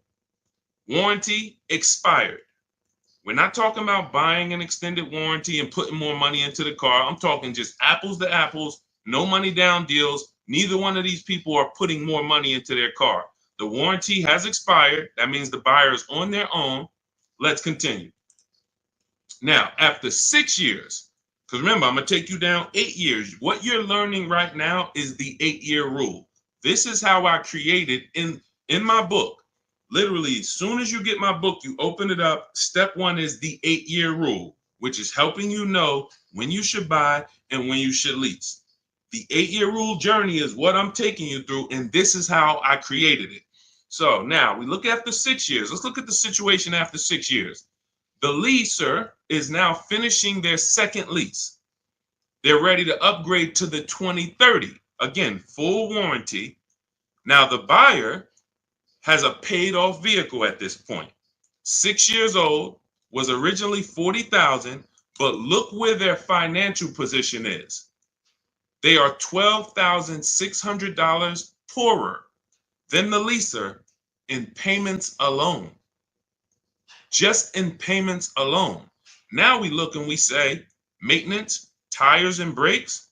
Let's say over 6 years, they got to replace tires twice, maybe brakes twice. Let's give it about $2,000 in maintenance over a 6-year period. $14,600 poorer. Who's winning so far? Type L or B. For those of you who just jumped on, we're going over when you should lease and when you should buy. You're learning the 8-year rule. People are engaged. Who's won so far? We're up to year 6. Leaser or the buyer? L or B? L or B? Yep, I see you, Desmond. L. Yep, I see you. Who's won so far? Let's go. Everybody, I see you, Michael Coleman. L. John Miziak, I see you. L. Okay, everyone's clear. Mike Ferguson, I see you. L. So, up until 6 years, with 2 people driving off in the same exact car, the leaser has won if they got a below market lease. And watch this. Remember this, y'all. What's the interest rate I use for that buyer scenario? 3.99, which means I'm being very, very conservative, meaning we are being super conservative. If this buyer had a 7% interest rate, like most people, these losses would be a whole lot more. So now, this buyer now needs to, let's say this buyer says, all right, I'm ready to sell my car now. I'm ready to get a new one. I paid off this thing. I just spent 6 years making these $675 payments. Now let me go and do it all over again. Let me sell it. In order for them to break even, they need to get $14,600. Now, a 6-year-old Jeep Grand Cherokee that was originally $40,000 that has 70,000 miles on it. Do we think that we think they could get 14.6? We think they could get 14.6? I think so. I think if they didn't have too many accidents, I think 14.6 might be, what would you pay for a 6-year-old Jeep with 70,000 miles? You know what I'm saying? You might pay like, all right, 18,000, 6 years old. That's like you going out right now and buying a 2018 Jeep with 70,000 miles on it. You're not going to pay 20 grand for that. So maybe he can break even. Look, Michael said, 12.5. That's not unrealistic, Michael. Because now what we're doing is, look what we're doing, which is a bad position to be in. We're hoping we can get 14.6 to break even. But the important part to understand is even if you get the 14.6, look what you drove and look what they drove. So, okay, let's move on a little bit more. Let's bring it a little bit more. Let's say they get 14. If they had 2 accidents, you're going to be right where Michael said. You're not getting 14. They're going to get 12. Now they paid. Not only did they not drive a quality vehicle like the leaser, they actually paid more for that privilege of driving a worse vehicle with no warranty and doing the maintenance and all of this stuff so that the leaser didn't have to do. So, and like I said, this is right where many people sell this vehicle and go right back into another 5 or 6 year loan and do the entire thing all over again. All right. Now, so if you were the leaser, let's summarize this. You paid less every month. After 3 years, you drove the better car for less money. You were always under warranty. And we're not even going to talk about if you invested that surplus money into a mutual fund. Because people say, oh, well, people who lease are not into like investing and like saving for. No, you have. Look, if I'm paying $100, $200, $300 a month less than you, I can use that money to actually put it into the stock market and gain something versus having that money in my vehicle and miss those years to be able to invest.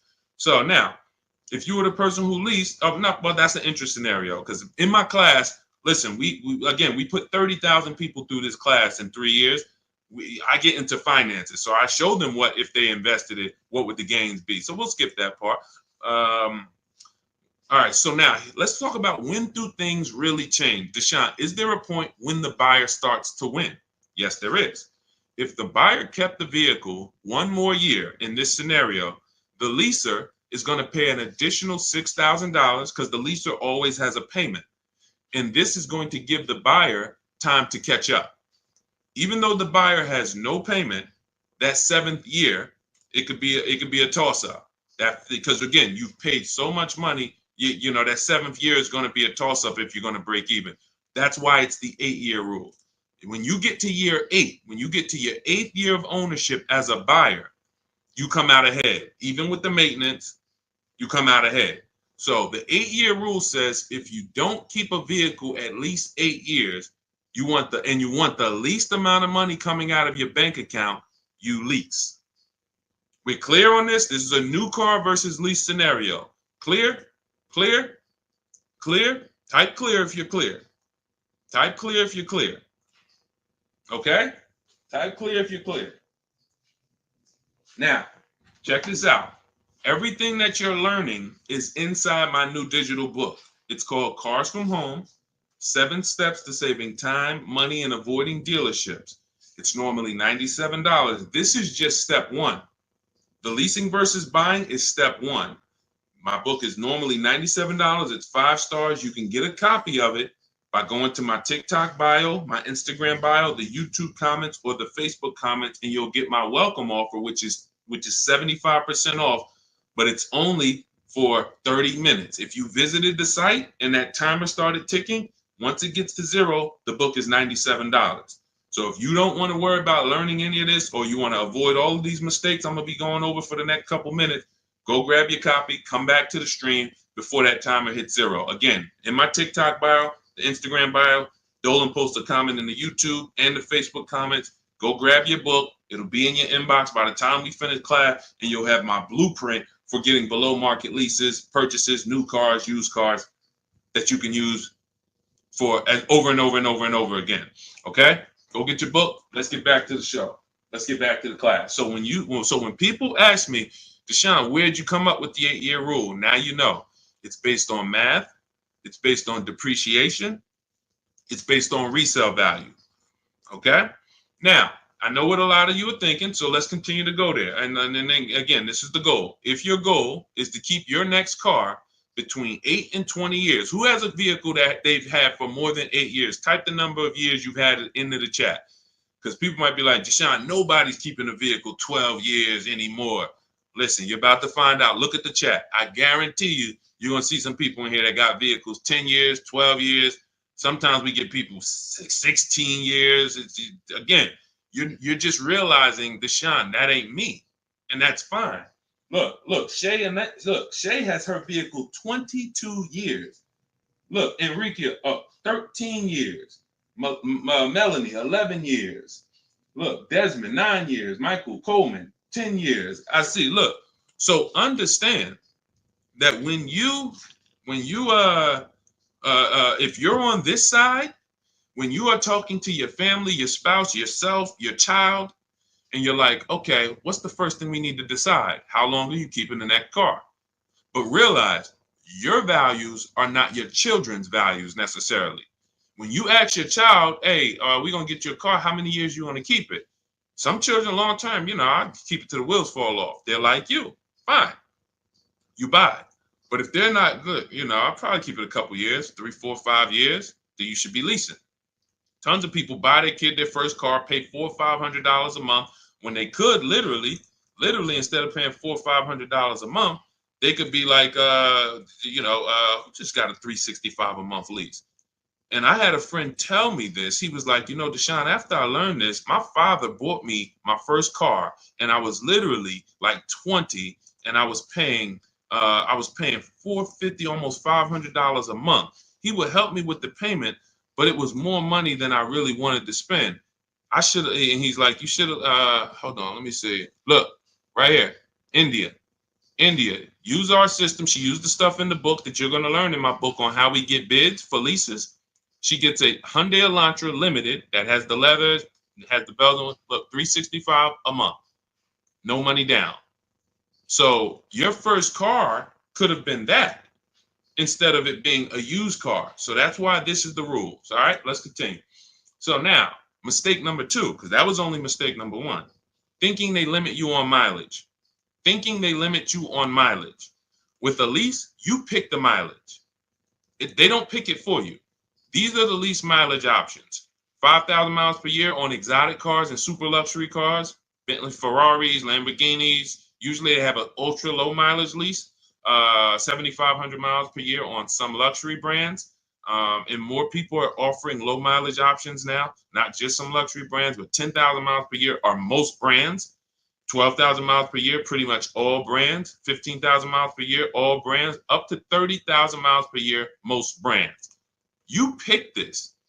So whenever you hear somebody that leased a vehicle and they said to you, well, I leased, but they limit, they tell you how much you could drive. It's just not true. That's a myth. Now, whether the salesman told them that or whether they just assumed that was that's a myth. You pick the mileage. So now, when you hear people say this, you now have my permission. Tell them that, hey, that was a myth. You heard wrong. Or, they were a payment buyer. We'll talk about that in a little bit. Now, mistake 3 is thinking you could drive as many miles as you want without paying because you bought the car. Thinking that, Deshaun, I like to buy my cars. I want to drive as much as I want to drive. I don't want to pay for the mileage. You will not escape depreciation. You are paying. Let me show you how. All right. And everybody who's enjoying this, I want you to type $, and then I want you to hit the share button and share this with somebody who needs to hear this, because your friends are out there right now going to dealerships, not knowing this stuff and overpaying for cars. So shout out to the sharers. I appreciate you. I see you. All right. And your best friend's going to be mad when they find out you learning all this. And then they come to you in a month and tell you, man, God, I just got this horrible car deal. And they're like, oh, you don't know Deshaun? You should have followed this guy, Deshaun. And they're going to ask you, well, how long did you know about him? Why didn't you tell me about him? So So, all right. So now let's go to some high mileage scenarios to the people who like, oh, well, I want to drive as much as I want to drive. All right, let's take this scenario. We're still in a lease versus buy. $750 a month for a high mileage lease. So instead of that old $500 payment, we're just going to assume, and it's not usually that much, that this person went from a 12,000 mile a year lease at 500. They're going to pay $250 more per month because they want to drive $30,000 a month. I mean, 30,000 miles a year, rather. So high mileage lease, $750. Now, the buyer, it doesn't change. Their scenario is the same. $675 per month. They still got the same 6-year loan, no money down. Now who's winning? Now who's winning? See, this is all about looking in the short term, and then we go down the road. In the short term, who's winning here? L or B, lease or buyer? Payment-wise, who's winning? Two people drive off in the same car. Buyer's paying $675 at that interest rate. Leasers, high mileage lease, $30,000, paying $750 a month. Who's winning, L or B? Yep, Michael Cole. Yep, B. I see you, MT. B. All right, I love y'all. I see y'all, man, locked in. Let's go. So B is winning. The buyer is winning at this particular time. The buyer's winning. He's paying less, or she's paying less, driving down the road, driving, lots of miles, thinking, okay, I'm winning. All right, cool. Let's continue. In this scenario, let's go down the road a little bit. Does the buyer really win? Well, the buyer is $2,700 richer than the person who leases. At the end, let's look at, remember, after 3 years, the loan balance on that buy is $23,400. So if this buyer wants to trade this car in, this is where you high mileage drivers who drive 18,000, 20,000, 25,000, but you buy your cars and then you want to replace them in 3 years. This is where you get slaughtered. I'm going to show you right here. 2027, let's say the buyer says, man, all right, I've been driving this, man. I want to get rid of it before it hits 100,000. Now, what is this vehicle that is 3 years old with 90,000 miles worth? We already said earlier that with regular miles, it would be worth about 24,000. That's 36,000 miles. It'd be worth about 24. Is it fair to say 90,000 miles on a 3-year-old vehicle, be lucky to get about 15? And again, think about what you would pay for it. Think about what you would pay. A person comes up, 3-year-old Jeep Grand Cherokee, 90,000 miles on it. Yeah, it was 40,000 brand new, but that car should have about 36,000 on it. It has 90,000 on it. Was it fair to say? Yep, fair to say about 15. Okay, perfect, 15. Now, they owe 23. So when you go to replace it, yeah, you look like you had won $2,700 richer. You got $8,400 of negative equity. That's where you lose. See, you didn't win. You just pushed all of your losses to the back. That's all you did. You're $5,700 poorer than the person who leased. Look. So, okay, before we go to the next mistake, let me show you an example about how easy it is to add a little more mileage to your lease deals. Very simple. Look at Jen.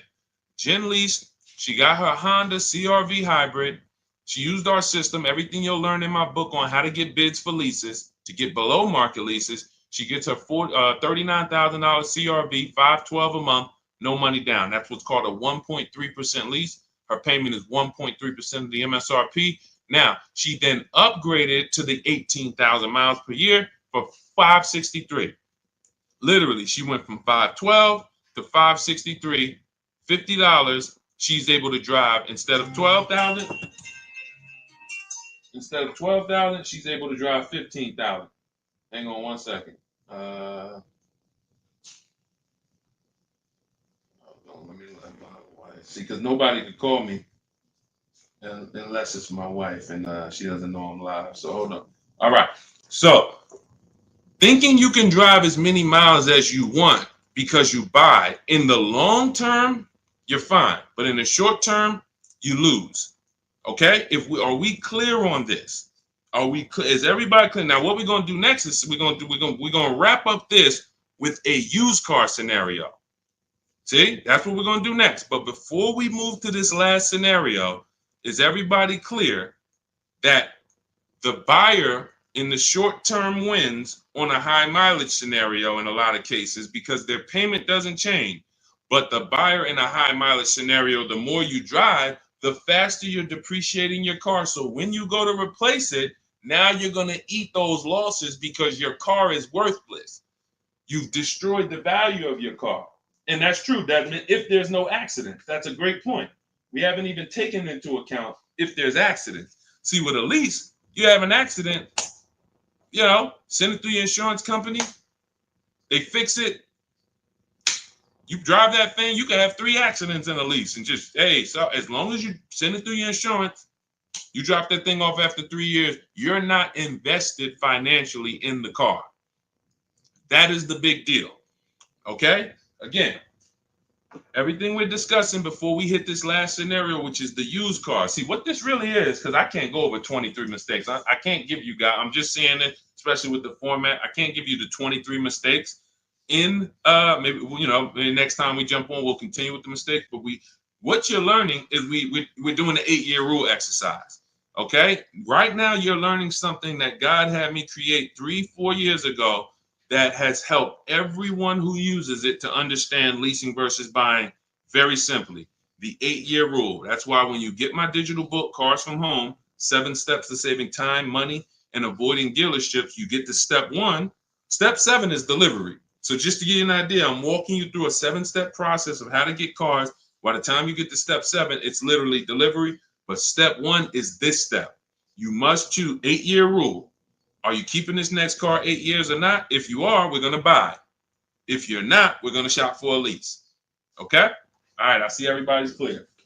All right, now let's go to you. I know some of you, Deshaun, I only buy used cars though. So, I'm not going to ever buy a new car. Who's been taught that? Type the letter U. If you only buy used cars, you would never buy a new car. So these scenarios, that comparison we just laid out wouldn't apply to you because you're like, Deshaun, I only buy used cars. I learned that from Dave Ramsey. All right, all right, let's handle this.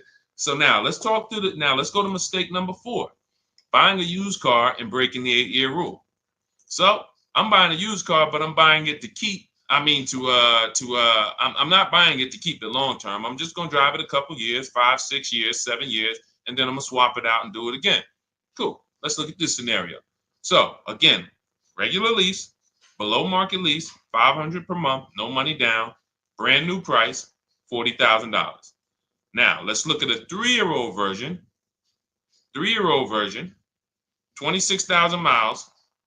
Is it fair to say, and I think when I was doing this, it was 2020. So that let's say it would be about 2021 right now. I think this is my old slide. See, I didn't pull this up. But anyway, let's look. The point is, let's take a 3-year-old vehicle. Let's pretend this is a 2021. Right now we're in 2024.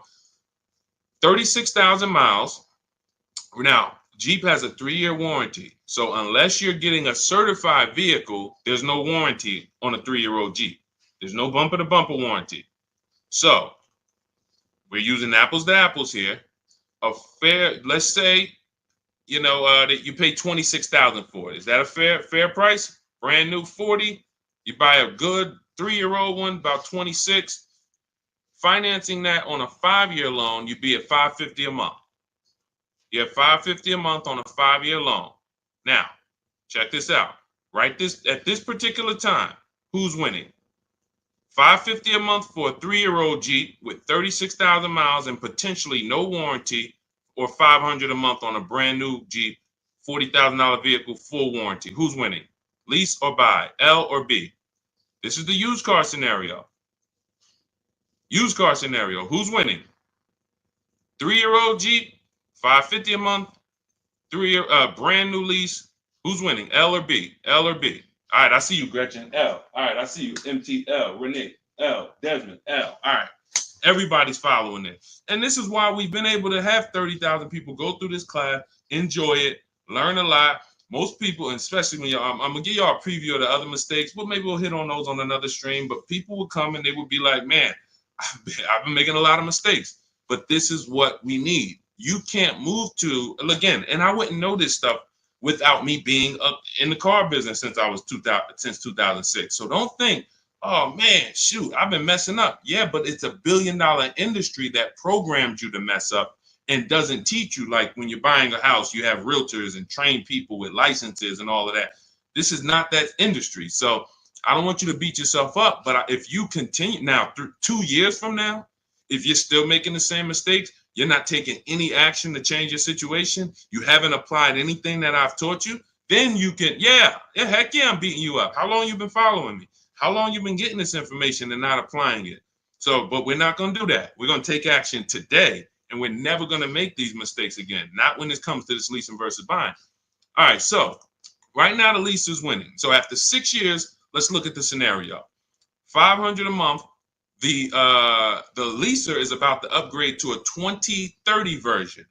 2030. So they're about to be to their third lease vehicle, brand new, paying their $500 a month, driving brand new cars, hassle free. Now, the buyer has a paid off 9-year-old vehicle. It had 36,000 on it, 36,000 miles when they bought it. Now, we literally have, let's say at 12,000 miles per year, that vehicle would now have 106,000 miles and it's 9 years old. $3,600 poorer in payments. They paid $3,600 more to drive an older vehicle with no warranty. After keeping it that long in an older vehicle, we're going to give it about $4,000 in maintenance. And that's just, again, brakes and tires. Let's just not even assume things go wrong. See, I know you're probably thinking, well, Deshaun, something breaks. You being real generous. Yes, I am. Because I don't want people to think, oh, he's gearing us toward this. No, I'm just saying maintenance, tires, and brakes replaced twice. $4,000. $7,600 poorer than the leaser. $7,600 poorer, and you drove a worse vehicle. Now, the buyer needs $7,600 to break even. Will they get it? 9-year-old truck, 106,000 miles, no warranty. Maybe they'll get it. Maybe they'll get 10 grand. Maybe they'll get 3 grand. Maybe they'll get it. They need 7,600 just to break even. What would this vehicle sell for? Maybe 76. Maybe they'll retail it, sell it private party. Maybe they get it. But here's the point. If they don't get it, then what? They must get it. They must get it. And that's just to break even on price. That's not considering the fact they drove an older car. Just to break even in price, they got to get that much money for this vehicle. Okay? So what did you drive for the same money? Old vehicle, 5 years with no warranty, same money. If they can get it. This is the point. Don't break the 8-year rule. Numbers do not lie. No more. Listen, from now on, there's no more, hey, should I buy, should I lease? This is the anchor. Okay? Now you can have both in your household. Me and my wife, I would always get a lease vehicle for her. And then I always kept my vehicle for 7-8 years. And then I stuck because I would buy older vehicles. And then before I learned the 8-year rule, I would keep them by Pontiac. I had about 7 years. Then I sold it to a friend. So I would normally buy, and I bought a Mercedes, used Mercedes that I was going to keep forever, but then it got totaled. So there are situations where things happen and you do plan on keeping a vehicle, but you can't. But when we're buying, we are keeping, and you can have a person lease. So type got it if you got it. Type got it. Type got it if you got it. Type got it in the chat if you got it. Okay? Now, I want to be clear. These are not all the mistakes. You got the 3 pillars of great car deals. Look, who you buy your car from, second pillar. Who you get your loan from, third pillar. Who you sell your old car to. That's mistakes 5 through 7. Then you got, we separate these. That's mistakes 5 through 7, 3 pillars. And then look, who you gonna, mistake 9, shopping with down payments. Big mistake. See, I don't want to go over this because we will literally be on this for a long time. And we just, and I just didn't plan on, had I planned on, breaking out maybe hour and a half to do this, then we could do it. But these are the mistakes. Now, how could you avoid these mistakes? Very simple. Grab my new digital book, Car Shopping for, this is car shopping for people that hate car shopping. But look, hold on, buying your lease out. Look, buying your lease out. Most leases are 3 years. 4-year leases are horrible. We do not do 4-year leases. Lease buyout loans for lower payment. For most people who want to buy their lease, they're going to take a loan out.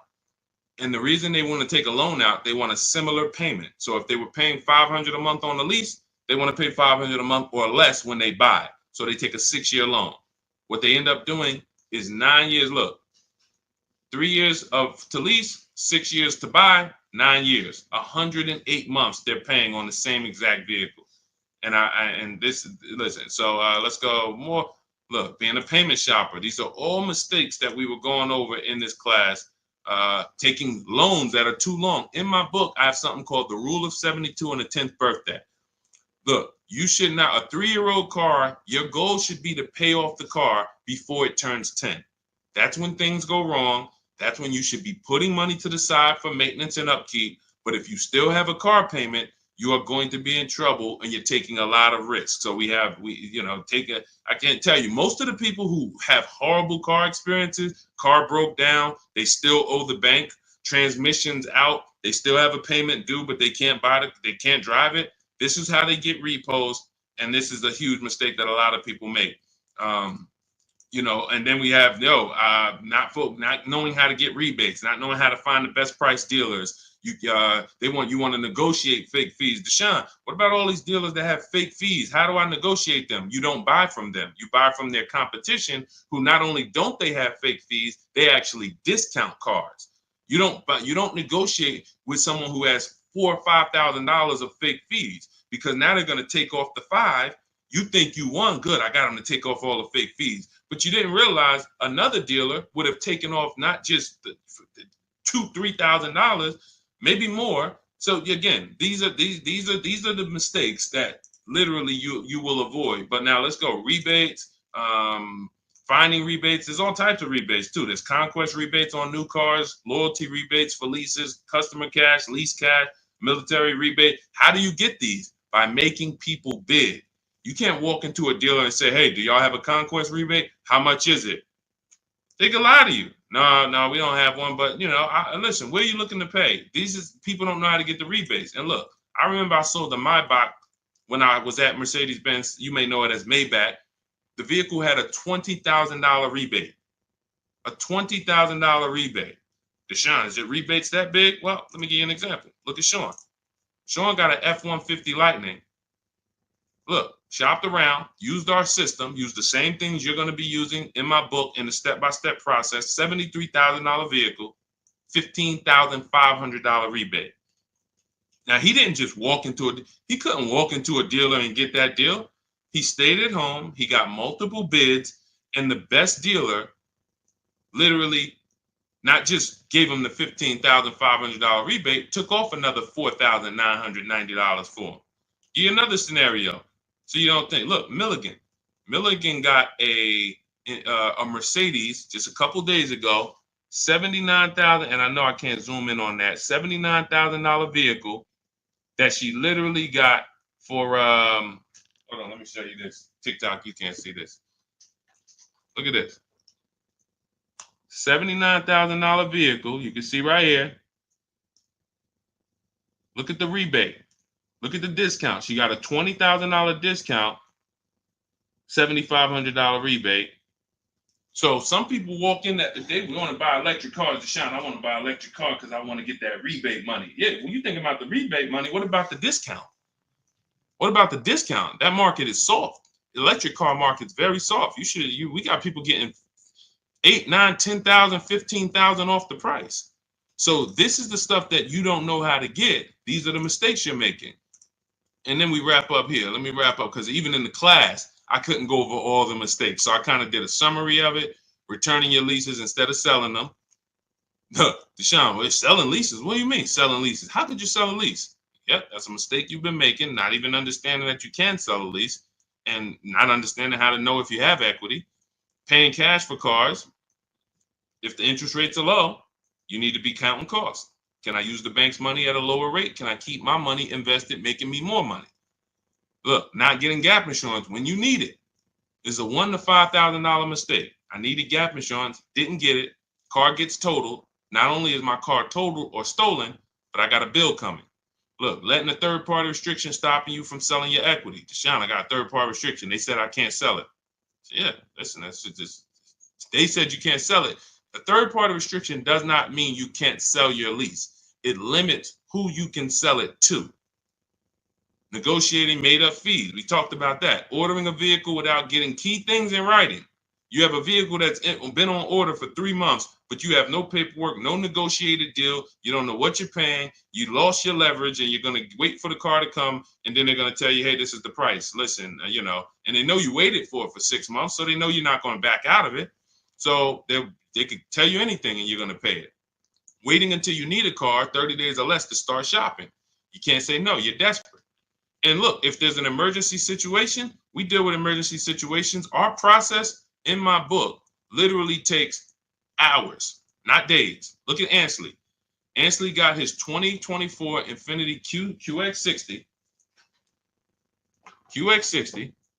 Look at the time frame. Look at the last sentence. First of all, look at the deal. 2024, $58,000 vehicle, $554 a month, no money down.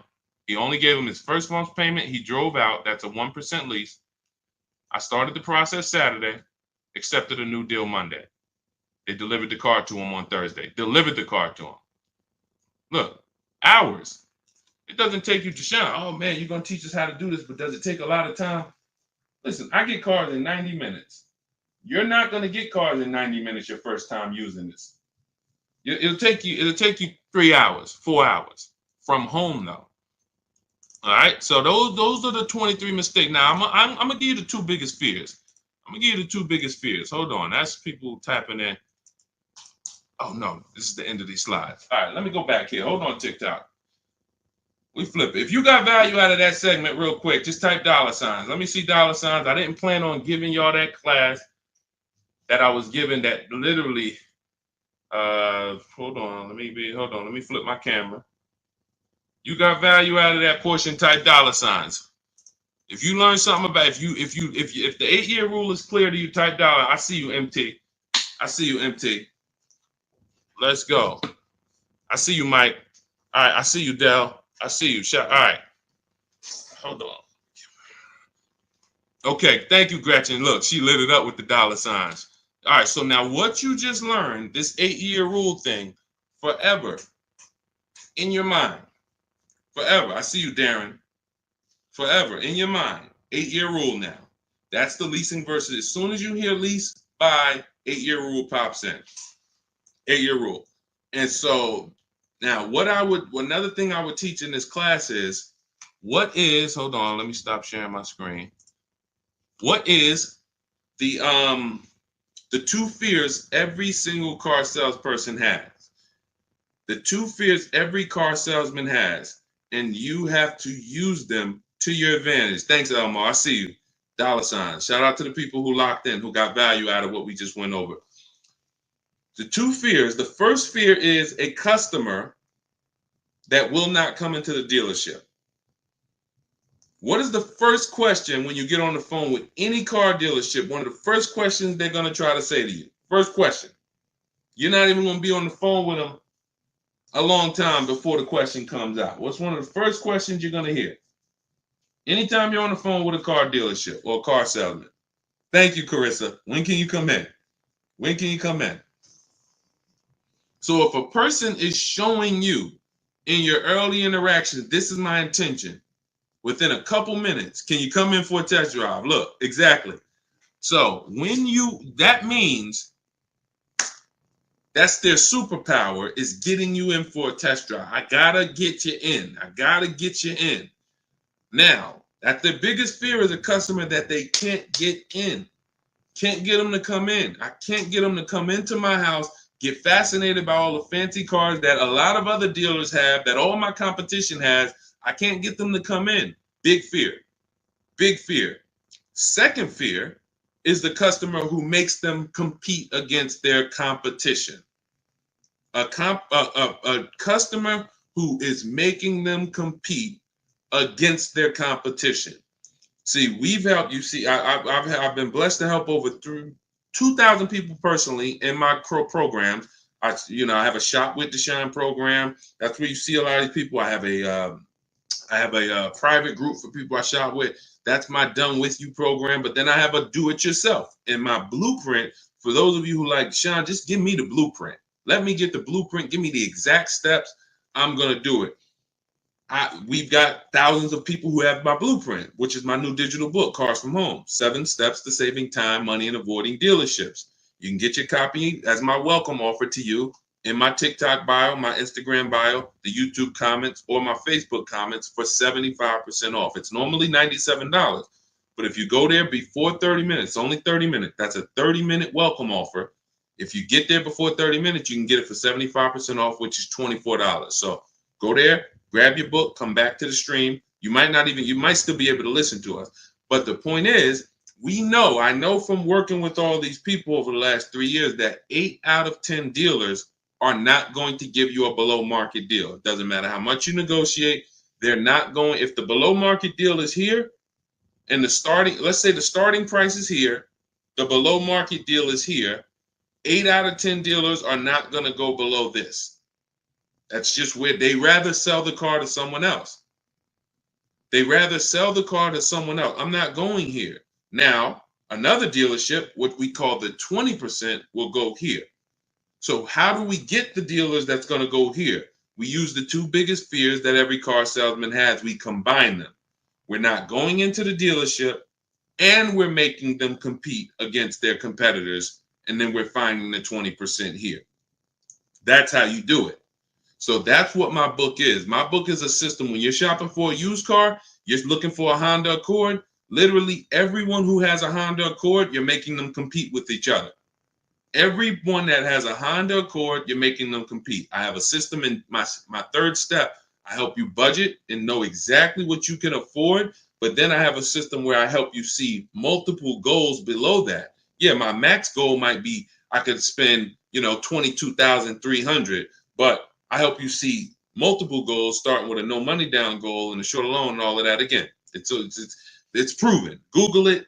You can read the reviews. You can see all the 5-star reviews. But the point is, that's how you get the below market deals. You don't get them by negotiating. You get them by making dealers compete and staying in your house for most of the process. The only time you need to be in a dealership with our process is when you're test driving or when you're picking up your car. Now, and you see in Ansley's case, they delivered the car to him. He was never even there. So everything you just learned, if you want to avoid all the rest of those mistakes, you're like, we went deep on the 8-year rule, but I went over 23 mistakes. It's like, Deshaun, I couldn't go deep on those. Being a payment shopper. My book is going to help you never be a payment shopper again, because you're going to separate your loan from who you buy your car from. That's another mistake. I mentioned the 3 pillars of great car deals. Who I buy my car from, I need to get bids. Who I get my loan from, I need to get bids. Who I sell, not trade, who I sell my old car to. Lots of cash buying companies. I need to get bids. And I'm separating these transactions. I'm never mixing them. When you walk into I got alarms going off and everything. When you walk into a dealership and you buy a car from them, get a loan from them, and trade your old car to them, you just gave them 3 transactions. No way for you to get a great deal. It's impossible. How is it impossible? You just gave them 3 transactions and you didn't bid out each one. Even if you bid out the first, it's impossible. There's money in all of them. Okay? So everything you learn to avoid these mistakes and to make sure you're getting deals like the people you saw, go to any of my pages. You'll see dozens and dozens of people who just swear by the Cars from Home system.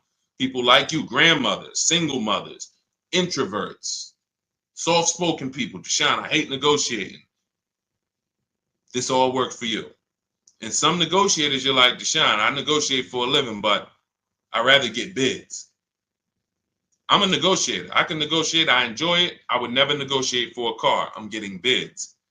And I end with this. I always compare this to like buying a product from 3 different grocery stores. You walk in, see, they've taught you, just come to the closest Nissan dealer. All the prices are the same. Come to the closest Toyota dealership. All the prices are the same. I want you to think of a product. You go into the grocery store. You go in the shop, right? You see the same product. Okay, it's $7.99 here. You go in the shop, Stop and Shop, it's $9.99. You go in the Pathmark, it's $4.99. You go in the Walmart, it's $3.79. How is the same exact product 4 different prices depending on what store you're in? Same thing with cars, but instead of the dollars, my lease over here might be $700 a month. My lease over here might be $600. Matter of fact, let me show you one more scenario just to drive this point home. Let me show you one more scenario to drive this point home. Teddy, because he laid out everything when he got his new BMW. He shared, he's like, look, he said, look, I repeat, never lease now or buy. You know, if you buy and get bids, you'll see it's the same thing. He said, I'll never do this any other way. From start to finish, it took just 6 days. Contacted 25 dealers. That's in my book. I show you how to connect with 25 dealers. Takes about 20 minutes. In 4 nearby states. He's on the Indiana border, right outside Chicago. He said, I received 10 offers. I only used the scripts and provided. Now, I got scripts, email scripts in my course, in my book, not talking scripts. I'm never going to give you talking scripts to say and go in there and now remember what Deshaun told me to say. Never. So now look, he gets a $73,000 BMW, almost $74,000, $856 a month. $856 a month. The dealer's initial offer was $937. I have a calculator in my book where you put all the offers you get in it, and then it spits out counter offers to send to them. He uses the counter offer. He ends up closing his deal at $856 a month. Now look, his highest offer, because remember what I told you, y'all learning a lot today. Remember the 80%. 8 out of 10 dealers are never going to go below this. Doesn't matter what you do. Doesn't matter. You're in the wrong dealer. So he said my highest offer was $1,123 a month from another dealer. There's a dealer that offered him this vehicle for $1,123. That was their best offer. His local dealer, his closest dealer to him, $986. He gets $856 a month. This is the importance of multiple offers. It's not like potato chips where it's a $2, $3, $4 difference. It's $200, $300, sometimes $400 difference. And we already know this. You are going to prove it to yourself when you use this. I see a lot of people saying, I got the book. God bless you. Use it and win. And make sure you send me your deals when you make them. Write me emails, Deshaun, check out the deal I just got. I love seeing those. I love seeing the deals you get and bringing them into the show. But go grab your book. It's my welcome offer. You won't pay $97. You got my new book for $24 as long as you get there before the 30 minutes is up. Cars from Home, 7 Steps to Saving Time, Money, and Avoiding Dealerships. In my TikTok bio, my Instagram bio, the YouTube comments, or the Facebook comments. Use it. Everything you need is in there. This is what we do over here. Join our family, and the people who got the book, I'm happy to have you. All right, we did something a little different today, and I enjoyed it. I hope you got a lot of value out of it, and if you were locked in, you should have got a lot of value out of it. Gretchen said, I love the counter offer calculator. I'm glad. And, we used to do this manually, Gretchen. There's 6 calculators in that book, either 5 or we got the counter offer calculator for leases that we invented. We got the counter offer calculator for purchases we invented. We got the perfect budget calculator for purchases. You've never seen it. You can't get these the calculators alone are worth the price of the book. This is proprietary software. You can't Google let me find this calculator on Google. It doesn't exist. The true market value, the true value calculator for used cars. This is stuff we invented. This is specific proprietary Cars from Home stuff. That's why I could have said, you know what, I'm going to charge $200, $300 for this book. And then the people who get it, they're going to see this is worth every bit because people are using the book and saving $5,000, $10,000, $8,000 and more. But I priced it at the welcome offer. It's the price of a regular book. But even if you missed 30-minute welcome offer, it's worth $97. It's worth $400. But I wanted to price it at $97 just to say, you know what? I got to price it somewhere so this ain't no regular book. The books on Amazon, when you see them, they're rare. They're $280. $400. You could tell. Okay, wait a minute. These ain't no regular book. If you see them for $24, you say, okay, that's a regular book. It's not. But with the welcome offer, you can go and you can pay a regular book price. You get there before 30 minutes, it's $24. So I'm gonna jump off. God bless. 8-year rule. Step 1 in my book. Step 7's delivery. Ask yourself as you use the book, where am I at in the process? You should make sure what step am I on? Stay on task. Don't overthink. Literally just follow my steps. Leave your strategy at the door. I don't want your strategy. Bring your goal. That's it. Deshaun, I want this car. That's all we need. Don't bring no strategies over here. You got to unlearn your strategies. That's the whole point. All right, let me jump off. God bless y'all. I'll see y'all soon.